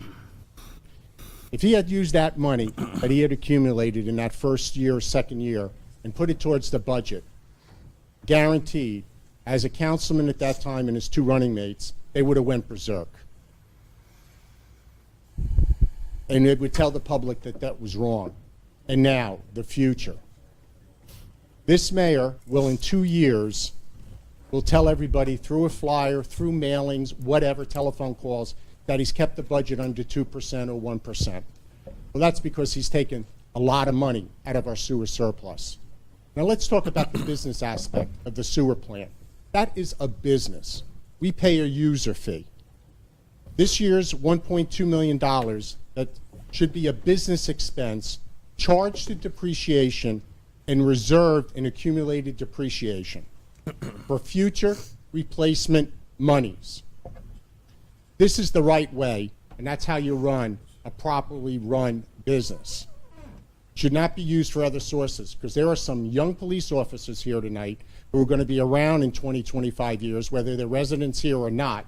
They're going to be affected by it in their paycheck, or they're going to be affected by it in their real estate taxes, because we have not put the money away to build a new sewer treatment plant, because eventually it is going to deteriorate like anything. It's a mechanical building. Unfortunately, here tonight, ladies and gentlemen, I did not have the time, and I've been wanting to do this for a long time. Call up Wayne, New Jersey, and see how they handle it. We all know Wayne. We parallel Wayne. They parallel us in almost every way, shape, or form. I'd like to know what they're doing. Now, I just found out tonight Paula attends a municipal management meeting. I don't know if there are people there at her level or do what she does, but I would like her to come back next week or in 2 weeks, whenever the next meeting is, and tell us what other towns do with their surpluses, how much they have put away. Because as a resident of this town, and this has been a sore issue with me for 6 or 7 years, we've been hearing, oh, we need this much money as sewer surplus. We need this. Okay, what is the money we need, and what is it going to be in reserve for? In closing tonight, the second area that I wanted to speak about, I brought up last week at one of the budget meetings regarding our health insurance. Ellen, Mrs. Sandman, are you able tonight to tell us what's in that bank account? How do you mean, Roy? The money. You said it's a separate bank account. At the Ann will answer it. Okay. So I didn't have to rephrase the question. Roy, do you have any more questions, or is that Okay, it? is that I'm it? done. Sorry. Yeah. I didn't hear your Okay, question, Roy. last week at the budget meeting, I was the one that brought up that ridiculous number that's being budgeted for health insurance because of what Yes. we've shown as a past encumbered amount. And then it was told to me that we keep, because we're self-insured, we keep a separate bank account for the health insurance. I'd like to know tonight the dollar amount in that bank account. It's a little more complex than that, Roy. We actually fund that bank account strictly to pay the bills, exactly the amount of money that goes into that account. So it's kind of a revolving. They tell us how much they need, we fund it, and then it comes immediately out. But Ann, we've been self-insured for Right, that's just a 7 bank years. account. That's not a reserve. Yeah, That's but last week, look, we got to go back to the tape. I'll go back. You to asked the me tape. two questions last. May I Yeah. speak? There's two different issues here. One is the bank account strictly for paying the bills, and then the other is the reserve amount. And that's one of the items I'm going to bring up with the corrective action plan tonight. In reserve itself is over $2 million. So we're on the positive side by $2 million. Yes. Yes. What we 30 pay- seconds. What we pay, thank you. Yes. What we pay in, okay, based on state figures like we talk about PERC or whatever it is, and then what we've paid out. So we're sitting with a $2 million. We're in the black $2 million for being self-insured for the last 7 Right years. now in the reserve for that, yes. Okay. And when the auditors look at your numbers, Ann, do they take into account like somebody might have a child or a person's going through a difficult time? That's exactly why that reserve is there and why we're going to be establishing the reserve itself. There is money in the reserve, but we want to put it away. It's the way that a reserve works is we have appropriation reserves, which takes the prior year money and puts it aside. What we would like to do is to be able to keep that reserve on the side for longer than 1 year. And that's one of the things that was an audit comment and one of the things I've contacted DCA about. As you know, last week, Ann, when I brought up that number. Time's up. Right. All right, Oh, I'm with 6 sorry. months, we Yes. should know what that number is. Yes. And that's why I asked Ann to respond to it, because, and it's in the, the It's one of the report audit comments. that will be done. We'll be in very good shape. We're doing the right thing. We're building the reserve. Hi, Ada Visike from 4 Fox Chase Drive. Since that is my industry, self-insurance and reserves and expected claims and terminal liability, that $2 million, I'm not sure how much exactly what you need, but you need that in case you want to leave the That's current exactly plan. it. That You need is- to pay it for your claims that come in that are lagging at least 3-4 months. So that money cannot be used, then you'll be stuck, not being able to move out. Thank you. But that's what, that's, No, may I comment to that? That is exactly the reason why we're establishing a longer-term reserve for that reason. In case we decide to leave, we need to have money in the bank to be able to pay. And thank you for talking about that. I also would like to make one comment with regards to the sewer surplus and the fact, comparing us to Wayne. I don't know if you really can compare Parsippany to Wayne. And if I'm correct, their budget's $20 more million on ours a year. So, and I know there are other towns that use sewer surplus. And the fact that the bond, when I first used it, the bond rating agency had no issue with it. The fact is that we're giving money back to the residents in the form of a tax levy decrease. And like I said at the budget meeting, the fact is this, that, you know, there's times that, you know, when you're sitting as a mayor and you have the council here, and I will tell you this, if Mayor Luther had surplus to use, he probably would have used it. But he didn't have any surplus because the sewer treatment plant was mismanaged by prior administrations. I'm not blaming the administrations. It was, you have to upkeep. And we do that with the sewer treatment plant. We have a healthy sewer surplus. We put it back in the sewer treatment plant. We upgrade, we renovated it, and we're upgrading all our pumps. We have the state-of-the-art sewer treatment plant, and we should be blessed with that sewer treatment plant that we have it, and that we should be blessed that that we can do what we do with it. Other than that, it would, you know, things can become much more difficult in the township. So I have no issue whatsoever using sewer surplus.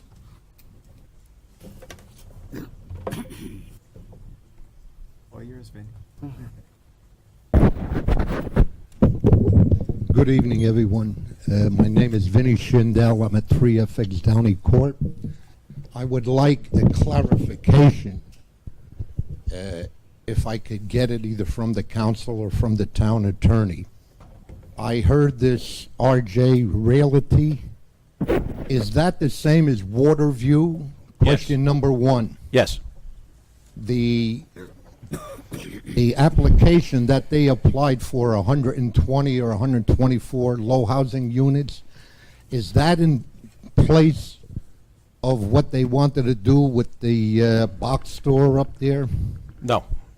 That includes the box store? No, the application is only for 120 units, which, and it's for the area in the back of the property along Forest Drive, only on 6 acres. Separate section. Yeah, 6-point-something acres of a site that's 20-some-odd acres, so it doesn't fully develop the site. There'll be a lot more, and when we've seen plans that could provide for up to 666 units. Okay. A couple of variations. Let him finish all his Yeah, questions. you're right. Was that the, if anybody could answer, was that part of the property that the town was looking to buy along with the county with open space property? Yes. That is that property. Part of it. So that the county turned us down and we voted not to buy it for open space. Is that correct? Yes. Okay, thank you. The county turned us down. There's a couple of variations. There was a proposal whereby that the price was $3 million to buy that upper piece, and there was a hope and expectation that the county grant would be awarded and that money could be used to buy it.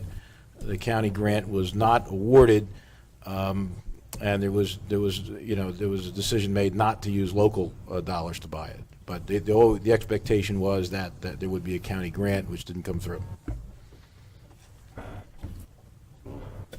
Yeah. Nicholas Homiak, Lake Hiawatha. It's your competition right here. I have a paper here, Mount Laurel Township versus Micro Homes and several others. Pride in Parsippany. Now is the time for real leadership, because every municipality has a right to condemn land if it's environmentally sensitive. And that law goes back to 1917. Yet the town has the first priority in the land. Let's face it, God created the earth and the Indians used to be here, and now we're here. Wow. Look at what we're doing. We should be blessed with our water, not our sewer plant. But the thing is, we have a Troy Brooks study. We have the Highlands Coalition that gave us information, revisions that we could have upped our own ordinances. We have everything we need to declare that landscape environmentally sensitive.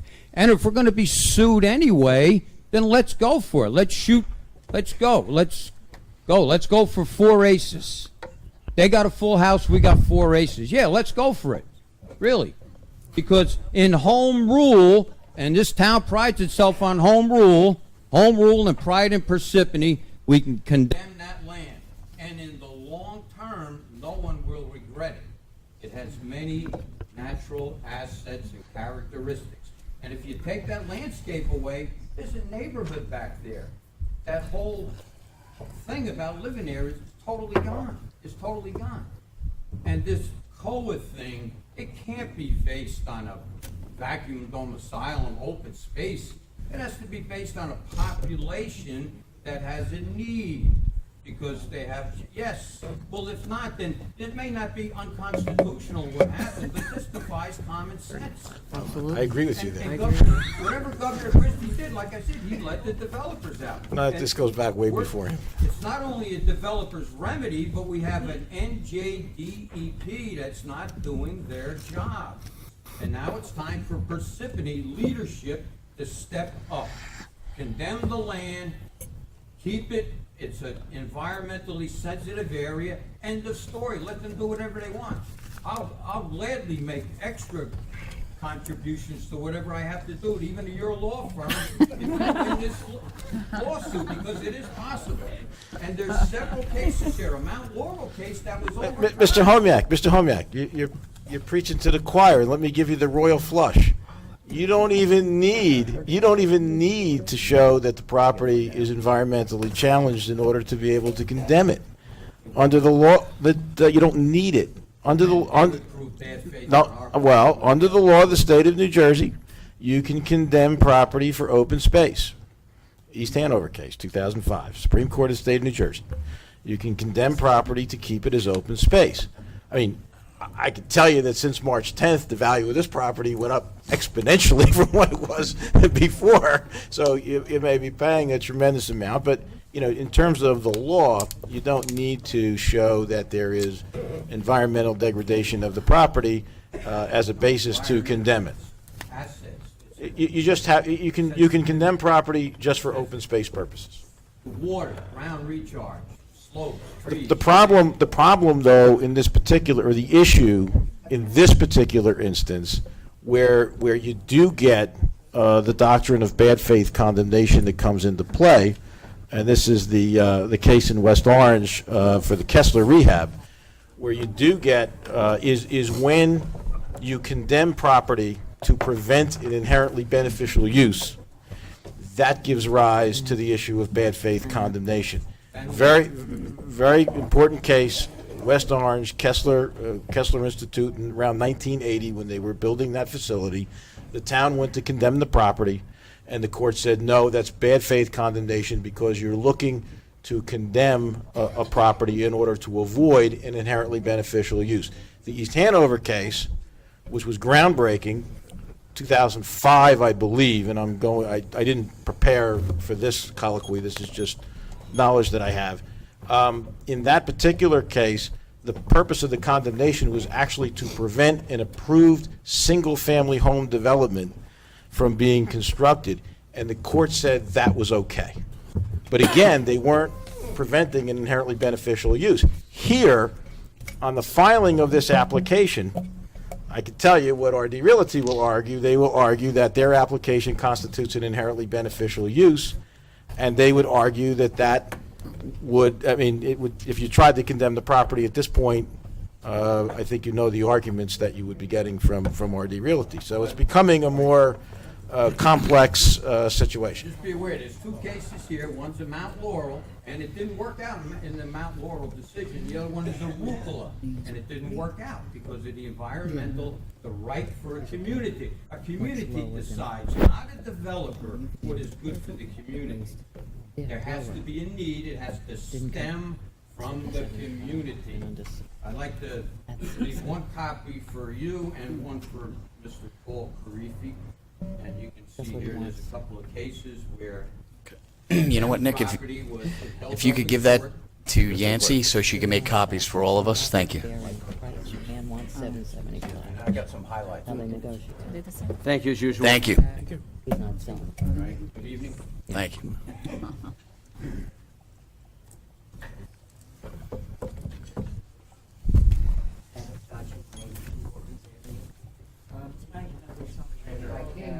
I think the mic's off. I think it's just that you Just tap the top of it, see if it's... it went out. Mary, did you turn that off? No. I don't think she knew. I'm not going to say. I think they turned it off. Is there another one in there? Another one out there? Find this, didn't you? I can't take credit, Mr. Tazzi. Got a lot of use tonight.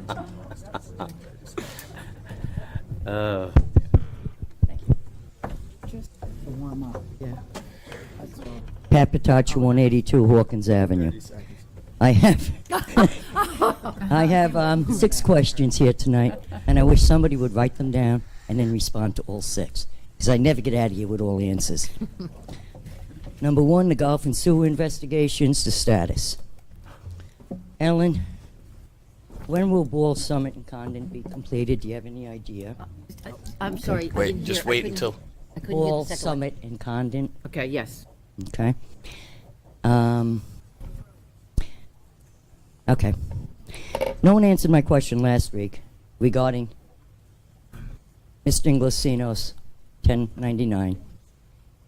822,000, budgeted for 420,000. Where are we getting the money for? Where did we get the money from to pay this man over the budgeted amount that we had? You guys have to be transparent, and nobody is being transparent.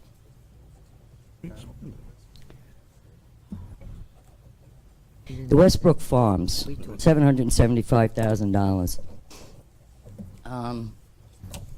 I know this farm has been there for many, many years, but I don't think there's really a need for the township to purchase it. Well, first of all, was an appraisal done? And I think possibly it was because Yes. of something I heard before. How much taxes are we going to be losing from this house, you know, if it was sold normal? What kind of taxes are they paying on that property now? Well, again, you want to finish your, is that your last question? I'm just saying, you know, you're getting it, right? Okay. Yeah. Okay. And to keep using open space money to purchase these types of property. I mean, we got things we've bought with open space that need to be fixed that we're not fixing. One of the things I asked at the budget meeting was that there was $200,000 grant given to do resurfacing of North Beverwick Road. During the budget meeting, they increased to $600,000. Yep, taxpayers are putting in $400,000 for this resurfacing project. Now, last week I saw them already out there doing some kind of work out on 46. And it just amazes me, because what I'd like you to do is consider this thought. The Bank of North America purchased that property, the Wycott. They purchased a house behind it. They're planning on making that a parking lot. They're exiting out on Hawkins Avenue. And now all of a sudden, out of all the years that people have been complaining about North Beverwick Road, and just the traffic itself, but now we have drainage problems, and now we have this. I got a feeling it's more involved in what the Bank of America needs than what really is being told to us. And if that's the case, Bank of America should be paying for it, not the taxpayers. So please give that some consideration. One thing I want to say you said something wrong, Mr. Inglesino, before. Not you, John. You said Parsippany You can't even. was I had to say that. was leaving it up to the courts for COA. Parsippany is not leaving it up to the courts. It's not what I said. Parsippany wants to leave it up to itself. Our senators and everybody else in our legislature failed the taxpayers of New Jersey. Everybody got wiped out because they didn't move for how many years? And I would hate to see this. Sorry, Christie, but if he does this to Jersey, I'd hate to see what happens if he gets something as president. One other thing, the Board of Adjustments has done different things at different times. My area looked like crap, okay? We have office 30 buildings seconds. and we have driveways all over the place. And under the land use laws, it says there has to be a good reason for that. And the Board of Adjustment always says there's a good reason, but in my eyes, there's not. Also, one of the things we did with the Outback was a resolution that they put out. Was that they were supposed to block off the Volo building from people accessing the Outback from the Volo building. First, there was a chain, which they never kept up. And then secondly, it's these arms that go up and down. Well, apparently, this arm stays up when it wants to. It's not on. This arm's broken 1 year. The next year, this arm's limp.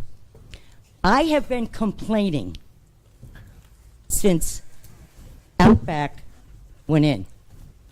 Since they did that resolution and they were supposed to do this for the residents that lived in that area, that this was something that was agreed upon, I call up here every year. You can ask Rob Isa. I have to call. Right now, that's been up there again, just standing there with its arm up and people are driving through. Now, it was supposed to be beneficial to the residents in that area, and it's not. And what hurts me most is that you people, and I've said it before, you make up your ordinances, you make up your resolutions, and you don't keep them up. You don't follow them, you don't hand out fines. Well, I'm getting tired of bitching and complaining about it. I really am. I just feel like baking the damn thing. Why do we have to be subjected to rules, but businesses seem to do what they want? Please take that matter. Go ahead. Anybody answer any of I'm going to answer question number 2. As you know, in the first meeting that we have during the month, there's a report done by the engineer. But what I'm going to do going forward, so that you have answers to your questions prior to even asking, and you'll get the report, I'm going to make available the report that Justin has.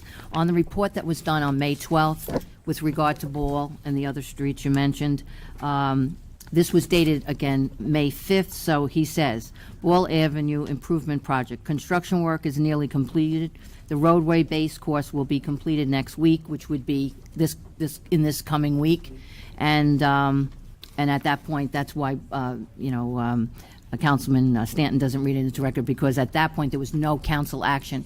But I think in order to be helpful to you and others, we leave a couple of his reports, because I always ask him to talk about Manor and Reynolds Avenue and other things that, then you'll have it, okay? You're welcome. 1 out of 6. Who's going for it? Anybody? You're gonna. Okay. Thank you, Pat. Thanks once again for the transparency. Thank you. Okay, so no one else come forward, entertain a motion to...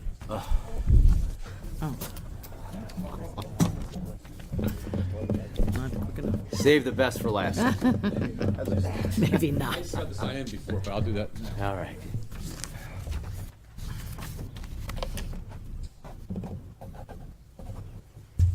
Couple of matters. My family owns a home on 669 Vale Road. Just state your name for the record. Oh, yeah. Frank Priori, 20 Heritage Court, Parsippany. My family owns a home at 669 Vale Road, and they appear to be doing a number of very nice curbing in the area. Thank you. But they're also bringing a lot of fill onto the church property next door to the family home.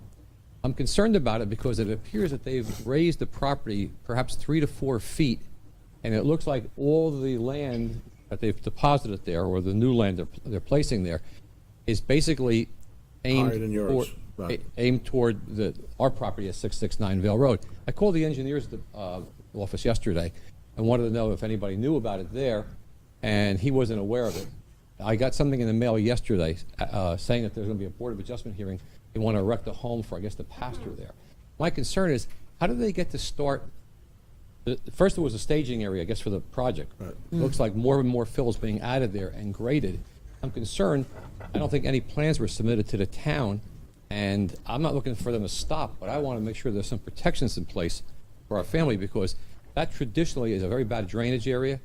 The soil is primarily clay, does not drain, and we've had flood basements there over the years. So I'm looking to see who's who can I talk No, to? just call my office tomorrow, Frank, and what I'll do is I'll contact the engineer and we can discuss it. Okay. That's number one. Number two, briefly, I don't know if this is the appropriate time to talk about it. I have some concerns about buying what's known as Westbrook Farm.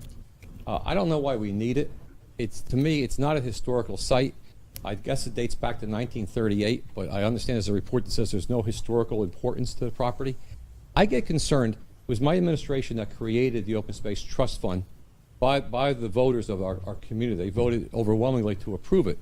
Basically, there was two things we were trying to accomplish: save open space and buy historically important buildings, with the emphasis, I believe, on open space.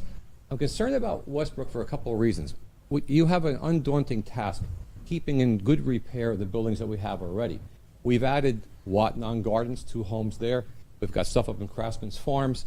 We have the Baldwin House, which is actually falling into some disrepair. There's some question as to how we get to maintain it, keep it in its historical importance. And if you look at even the Vigilante House, there was some question about buying that, and eventually the town said no to it because flood zone and repair and different things like that. But I'm very concerned that we're buying something we really don't need for a whole lot of money. Let me say this: as a licensed realtor, I checked the value on that property, and your assessment, or your appraisal, I should say, is right in line with what various real estate software tells you it's worth. So that's okay. I just don't think we need it. You got floodplain, I think flood hazard zone. You got a stream. You got a pond. You got a dam to maintain. You got a house that I don't know why we need it. We need to put another caretaker into that one. I think it's costing a lot of money, and I just don't see overwhelmingly any good reason to buy this thing. It's called Westbrook Farms. It's more like a petting zoo than anything. And I mean, I understand during negotiations, it was offered that the town would get some of the objects that are on the lawn. They're great, but do we really need to be maintaining all these items? I mean, this could go on forever. And we have how many parks, how many ball fields, how many soccer fields, how many historically important properties in town. I just don't think we need one more. I believe the money could be better spent on things that we actually want to acquire that have more relevancy to the town. And I heard a couple things about access to wetlands in the back, wildlife reserves. In my search to see, to learn more about this property, I was surprised to find out that there's a mortgage held by wildlife preserves for a tune of $125,000. I don't know if anybody has investigated what that's all about, but I find it interesting that they would be making a mortgage on that property. Wildlife preserves, for as long as I've been involved in this town, which goes back to the early 70s, has always been problematic to us. They claim that they're preserving property, yet we're sued constantly by them for sewer hookups, easements, I think curbs. That charade's going to come to an end sooner or later. But I don't think we should buy the property. That's all I wanted to say. If I was sitting there, I'd vote no. Thanks. Thank you. Thank you. Okay, see no one else come forward, entertain a motion to close the public hearing. Make a motion. Motion made by Mr. Valori. Seconded by Mr. Stanton. Roll call. I lost my spot. Mr. DePiero. Yes. Mr. Paluso. Yes. Mr. Stanton. Yes. Mr. Karifi. Yes. Consent agenda, Mr. Stanton. Be it resolved, all items listed with an asterisk are considered to be routine, non-controversial by the Township Council, be approved by one motion. There'll be no separate discussion on these items unless a council member so requests, which case the item will be removed from the consent agenda, considered in its normal sequence on the agenda. Make a motion. Second. Motion made by Mr. Stanton, seconded by Mr. Valori. Roll call. Mr. DePiero? Yes. Mr. Paluso? Yes. Mr. Stanton? Yes. Mr. Valori? Yes. Mr. Karifi? Yes to all except for R 2015-094. I'll abstain from that one. Number 94? Number 94, yes. Okay. Ordinance 2015:08, an ordinance of the Township Council of the Township of Parsippany-Troy Hills, County of Morris, State of New Jersey, to create sections 354-11.1, sale of mulch and landscaping materials, and a 445-44.1, mulch and landscaping materials of the Township Code.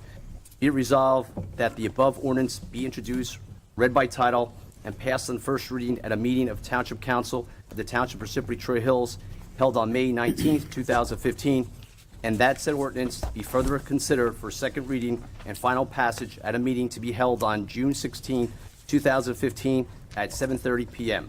prevailing time, or as soon thereafter as the matter be reached at the municipal building in said township, at which time all persons interested shall be given an opportunity to be heard concerning said ordinance. Be it further resolved, the clerk be authorized and directed to advertise said ordinance with the notice of introduction thereof being published in the official newspaper according to law. Second. Motion made by Mr. Valori, seconded by Mr. Stanton. Roll call. Mr. DePiero? Yes. Mr. Paluso? Yes. Mr. Stanton? Yes. Mr. Valori? Yes. Mr. Karifi? Yes. Before we move on, I think, Ann, you just under township office reports, just wanted to give us a report there. Yeah, I was, Councilman Paluso had sent me an email regarding some questions on the corrective action plan. I know that our auditor was here last week, and he elaborated pretty well on some of the items. I just wanted to talk a little bit about some of the things that we are doing, and I will put something in writing to you to respond to this in detail.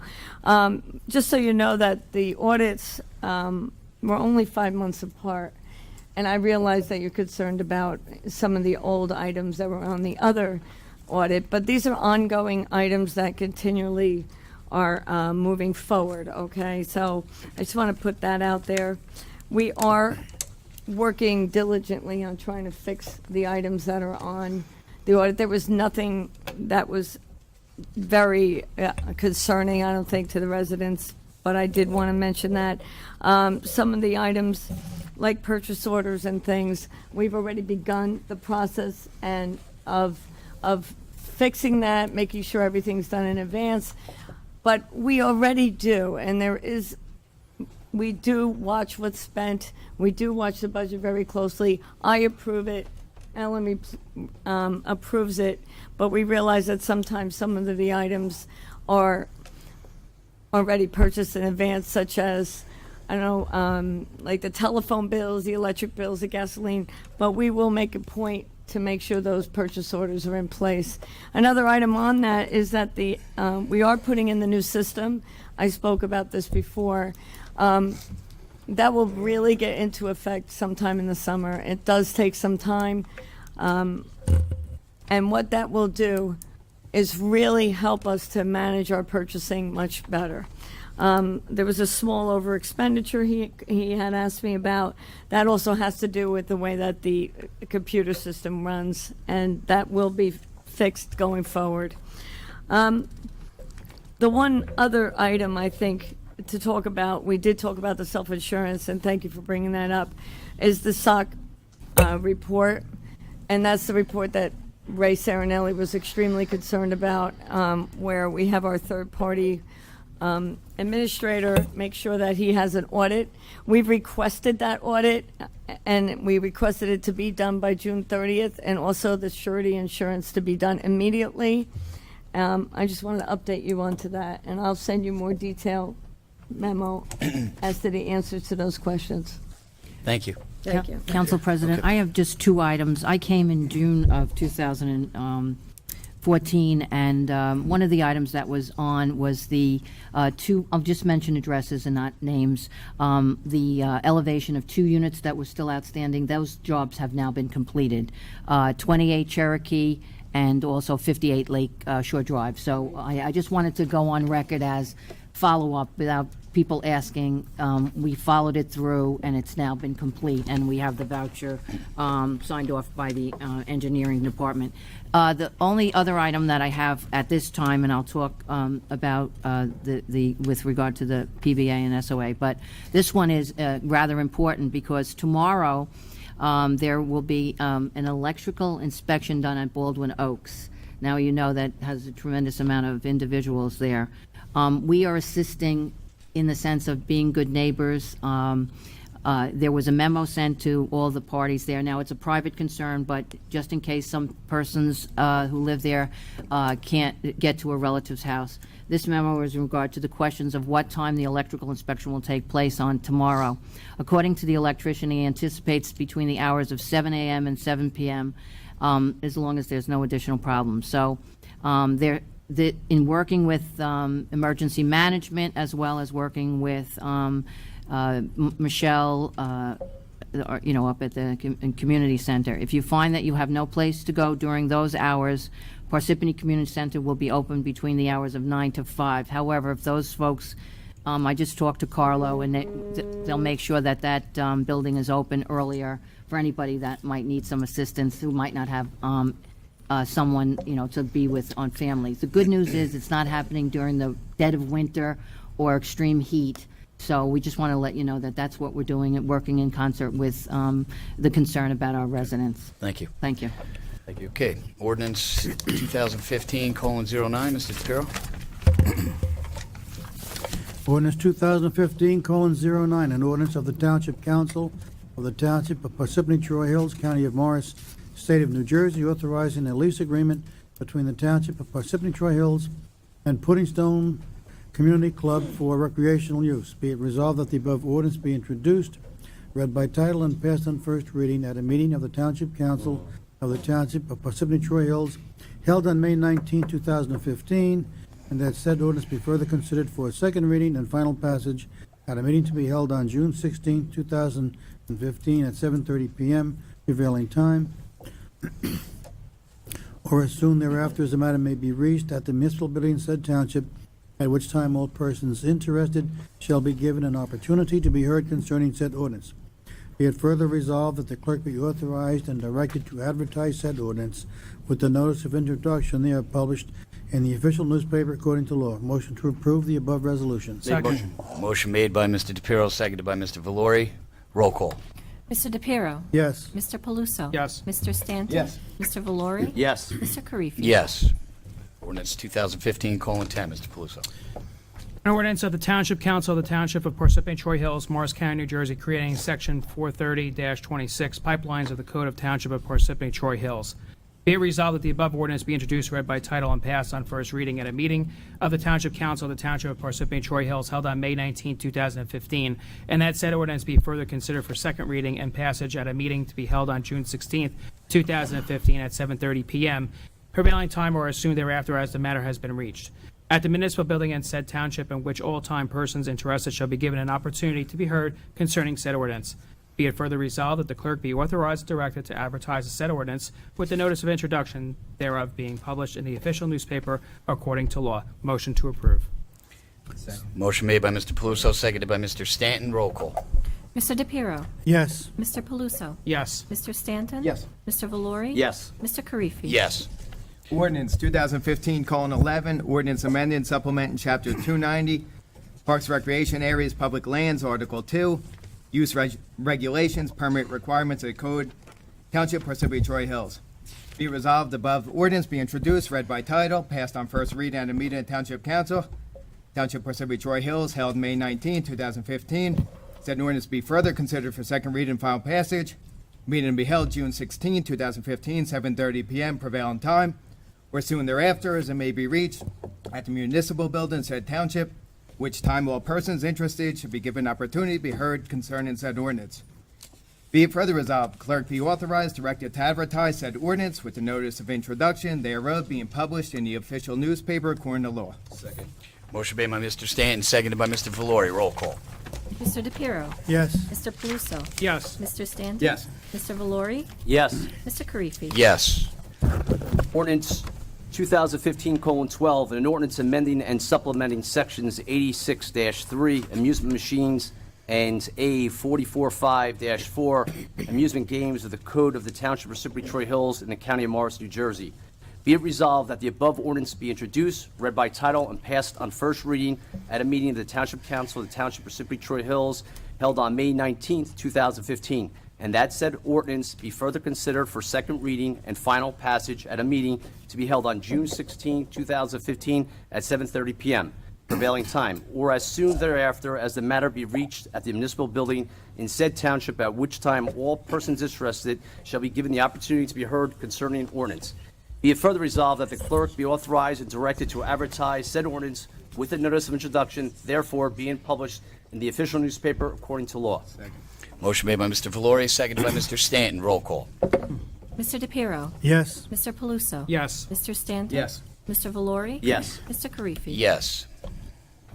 Ordinance 2015:13, an ordinance of the Township Council of the Township of Parsippany-Troy Hills, Morris County, New Jersey, to amend and supplement Chapter 329, Section 17, entitled Sewer Rental Fees of the Code of the Township of Parsippany-Troy Hills.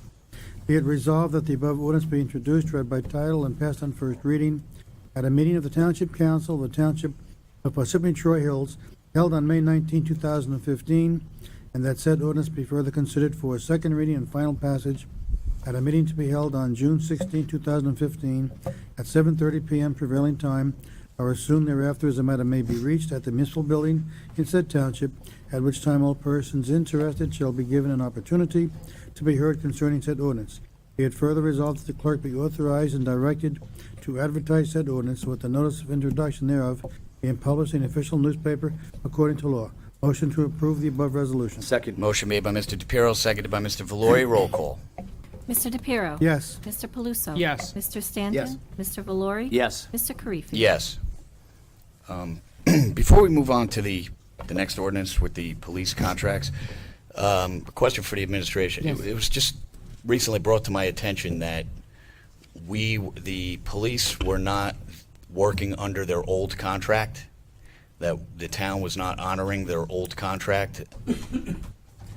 Is that correct? How do you mean we weren't on? Well, for instance, steps. If you have an officer that's at No, step they- one, they were moving up in their steps, and according to everything was going according to their old contract? Not under the former finance officer. And then we've corrected those things. You did correct, okay. So the correction's been I made. see someone shaking their head no. George? Yeah, just Okay. Rick. Okay. I know that's a thing that the county does, but I know if I had I been aware of that, I would have urged the administration to honor the old contract until a new one was Correct, completed. and we corrected it You did? under our Okay. watch, yes. Oh, no, okay. Yeah, yeah. No, I don't know why. I know Joe came from the county, and I know that's their policy Oh, you there, went back but... to the county. Right. I'm No, sorry. I know that. I didn't, But I'm sorry. I just shouldn't have wanted said to... that. Want it back? So Ellen, No. Mayor, is everybody caught up then where they're supposed to be? Yes, George? George, is there Is some... everybody caught up to where Yeah. they're supposed to be? George, can you come up to the mic and speak Yeah. for the record? Because I've worked very closely with George on many issues, including not only the steps, but on the retirement. Yeah, no, I just wanted to make sure that the old, I know it was always when a Absolutely. contract expires, you Yeah. work under the old one and people still progress according to the old one until a new one's Absolutely. negotiated. Absolutely. Okay. Hey, George, the question I have for you is, all the officers caught up to where they're supposed to be reimbursed? No, nobody has been caught up. Ever since that came down when Joe Kowalczyk was here, he basically set precedent saying, no, I'm following what has been done at the county. That's all he has said. And I try to stress to him, I understand there was a ruling that the county, Morris County Prosecutor's Office had. Arbitrator ruled in favor of them. Okay. And it's ever since the Chapter 70 and all that went in when the economy went down, a lot of towns stopped following that. All right, what's happened Yeah, since Joe left? let me finish up what I was going to say Yeah, first. Let me finish yeah. up real quick. Just, and for the record, I believe the Finance Committee, I don't even think the mayor really knew about that. And just hopefully, moving forward, we'll make those corrections in their salaries. I know Ellen and the Yes, CFO. we've made in many Okay, corrections. so hopefully we'll get a record of that, so it's corrected. And then hopefully moving on forward, that as you could see, there's so many things that are going on with the form of government Yes, here. yes. And then, you know, we had a CFO that left, a BA came in, a new CFO, and at the same time, we're trying to do what's right for the officers and at the same time for obviously the taxpayers. So hopefully moving forward, we'll have a lot of good dialogue with the Finance Committee and the mayor, and we'll rectify these issues that come up, which I didn't know about at all. Wait Yeah, I a minute, wasn't George, aware of let's, but for the record, let's talk about all the things we did change and do quickly under our watch. Yes, as Yeah. far as Yeah. with, just Yes. so it's straight Yeah, here. so it's when straight. Joe was here, there was a lot of problems caused. He created a lot of issues, starting with our road jobs, and then he started with not paying the salary increases. And that went on for months with him, back and forth. When he left, Ellen came in probably in June. I didn't start dialogue up with her until later on in the year. 2014 is already done deal. We started up, and when Ellen, and I'm going to be honest with you, Ellen is a pleasure to work with. She's been very easy, helpful to work with. And Absolutely. she understands. We made a lot of inroads. I can't say anything else about Ellen. She's a gem. She knows what she's talking about. All right. And It's not about me, it's about, we want to correct it. but as far as what Joe, once Joe left, it was as a standpoint. We left it as that. I never brought that up again. Yeah. 'Cause he told me that. So I thought, okay, it's a dead issue now. So I never brought it up again. And Right. just for Yes, the record, that's for the record. Finance Committee that was working with you guys directly, we're having no dialogue Yeah. with the CFO, Joe Kovalchek. So Yeah. we had no idea that whatever was Okay. going on. I don't know who he talked to, but I figured didn't that. talk to us. So I left it as that, Right. and I never pushed the issue again. Yeah. So we had no dialogue with them. on I just that. want, I like I wanted said, to I go just on wanted the- to make sure that, in the future, Yeah. that if a contract expires, we still honor the old one until a new one's Yes, negotiated. and I've been doing that for the last Okay. 30 years. That is a Right. proper way Yeah, of and doing it. I know that. The thing is, I didn't realize because I mean, you couldn't have, thank you for shaking your head, because I thought we had cleared up everything. The tax issue, the other thing with the, well, many things got changed to the good, and I appreciate Yes. that. Is there, I'll take this offline, but if there's anything we can do to correct that issue and to verify. But once it's going to be there, Well, it'll be. Yes. If, let's just say this. once a new contract's approved, it's going to be Yeah. caught up Yeah. anyway. Yeah. Contract. Yeah. Whatever other issues you have, George, just come to the administration. We'll discuss it and we'll straighten it out. Yeah, but I think what George is saying, he took the man's word, Yeah. the word, and then that's why it wasn't raised to us. That's We- why we- it ta- we took. did that. We yeah. didn't have any dialogue with That's, him about he that. told me no, so I was like, okay. I Yeah. tried to tell him 3 or 4 times. But and he just- anything else that George, the president brought up, we did hit the pavement running and work together well. Thank you. And the only thing I would request, Ellen, is that once the contract is resolved, Yes. that we'll see the changes, so Oh, we absolutely. all know that they've been Absolutely. caught up. Absolutely. Okay. That's fair. Thank you. Thank you, George. Thank you. Thank you, George. I know. He didn't bring it up because Bill convinced him.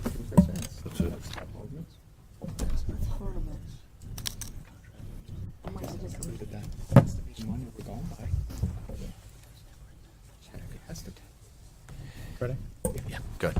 Okay. George, I just want to say, we apologize for, what had occurred in the past, and we do have a new CFO. We did talk about a couple of those problems as well, and hopefully they will be rectified going forward.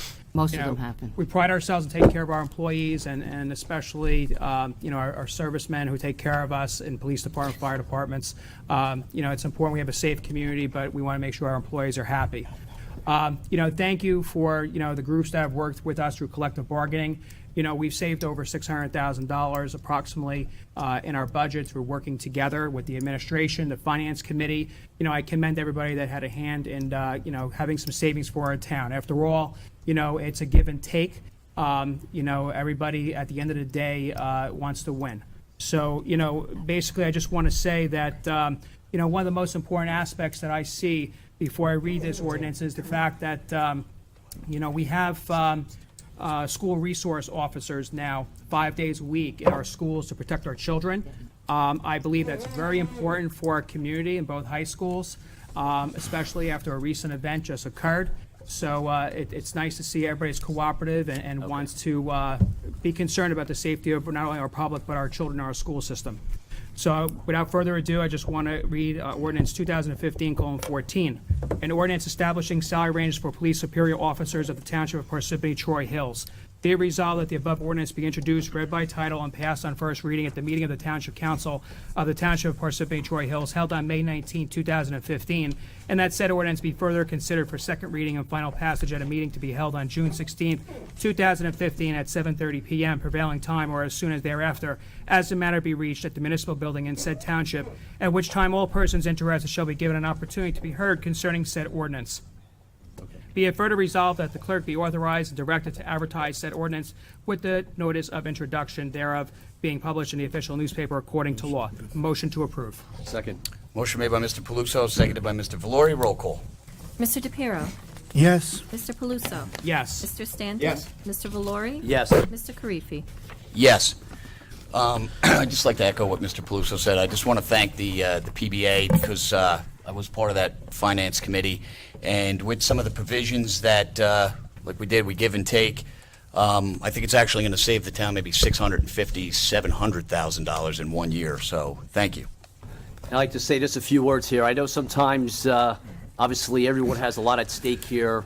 As you could see, some of our council meetings, we do obviously entertain a lot of issues that occur here. So I was kind of glad that you sat here for like an hour and a half so you see what we go through. And I figure we're going to have another presentation on the irrigation system prior to going to the vote on this, so you can see what's going on. No. But at the end of the day, we appreciate you guys working with us. And, you know, last week, we wanted to vote on it, but there was a couple of issues that had to get resolved, which I guess Ellen had reached out to George, and those issues were ironed out. So again, thank you for working with us, and just keep up the good work, and thank you. And if I can add, I have to add this because it's not about winning in negotiations. I want to say that. I've negotiated several contracts. It's about negotiating in good faith. And that's what this administration does. We negotiate it, and I have to tell you, it's been wonderful working with the PBA president and the SOA president with regards to their contracts. And the fact is, we've always had the SRO officers 5 days a week. And not only that, for the first time since we've had SROs officer, we finally have the Board of Education contributing back to the township, which is approximately $100,000 back to the township. We never had that before. But I want to emphasize, one of the most important parts about negotiating is the fact that, yes, we take care of our men, and women, they take care of us. And I will say this about the PBA president and the SOA president, but the PBA, I got to tell you, you're an honor to work with. You understand how the system works, but you also understand, let's be fair. And I'll tell you, you were fair to the township, and the township, I feel, was fair back. So I want to thank you for the time that you put into it, because you put a lot of time into it, and I think 18 months was just too long to wait. I have a question, if I may, for the mayor. Is this the same contract that was pulled from the agenda at our last meeting? Or have there been changes? No, there was changes. There was two changes. Major. Yeah, two major changes. Two major changes? Yeah, and it actually. I know what they were? One was the SROs working 5 days a week with no OT. There'll be no overtime, and with regard to that, and The other one has to do with the, and you got this steps. information. No, not so much. Well, Yeah. that the max that anybody will receive is $8,000 after going through the process. If you're promoted after 2014, you will never get anything higher than the $8,000. Okay. And then we did send documents home to everybody and highlighted all that change. And if I can, one of the things we talk about is truly negotiations. And I know I came in late in the game, and I want to again thank both SOA and PBA individuals, because they didn't just say, hey, we've already negotiated pretty much of this contract, let's be done and move on. We worked hard and long together. It was definitely a two-way street. George and I both have a tendency to get loud even when we're in agreement, so you should see us when we're not so much in agreement. But after we both have the same terminology of, oh, my head almost blew off, we reached an accord, and it was a pleasure, sir. Thanks for calling me a gem, but you're a gentleman, and proud to have worked with you on this, and it was definitely a two-way street. Thank you very much. You represent your people fine, in a fine way, and thank you. Eventually, I'll get to read this for you guys. Just in case. All right, thank you. Ordinance 2015:15, ordinance establishing salary ranges for patrolmen, Township Parsippany, Troy Hills, PBA. Be resolved said ordinance be introduced, read by title, passed on first reading at a meeting on Township Council, Township Parsippany, Troy Hills, held May 19, 2015.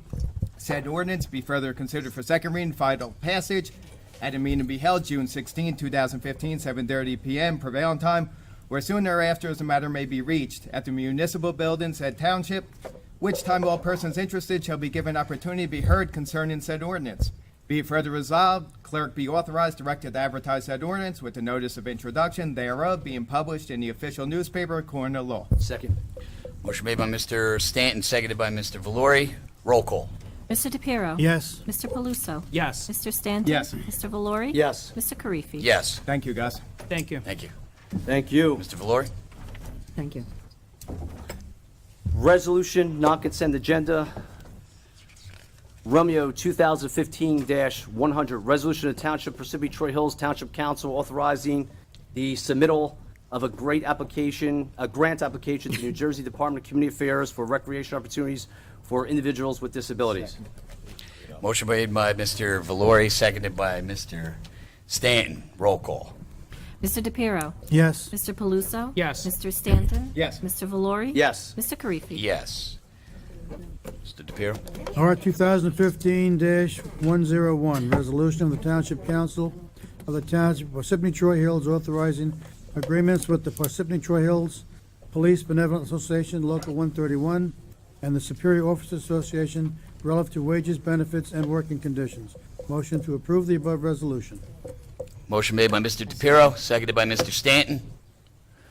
Roll call. Mr. DePiero? Yes. Mr. Paluso? Yes. Mr. Stanton? Yes. Mr. Valori? Yes. Mr. Karifi? Yes.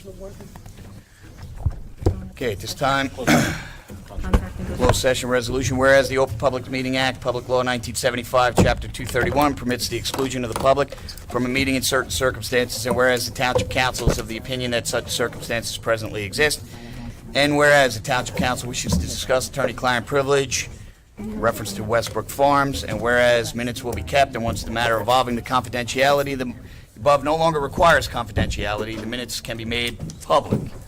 Now therefore be it resolved by the Township Council of the Township of Parsippany-Troy Hills that the public be excluded from this meeting. Second. Motion made by myself, seconded by Mr. Stanton. Roll call. Mr. DePiero? Yes. Mr. Paluso? Yes. Mr. Stanton? Yes. Mr. Valori? Yes. Mr. Karifi? Yes. Make a motion to reconvene into open session. Good. Yes. Second. Motion made by Mr. Stanton, seconded by Mr. Paluso. Roll call. Mr. DePiero? Yes. Mr. Paluso? Yes. Mr. Stanton? Yes. Mr. Valori? Yes. Mr. Karifi? Yes. This time entertain a motion to adjourn the meeting. Make a motion. Motion made by Mr. Valori. Carry that. Oh, okay. we have to carry. We'll make a motion to carry the Westbrook Farms Ordinance. Ordinance 2015 07. 07 till next meeting. Second. June 9th. Motion made by Mr. Stanton, Second. seconded by Mr. Paluso. Roll call.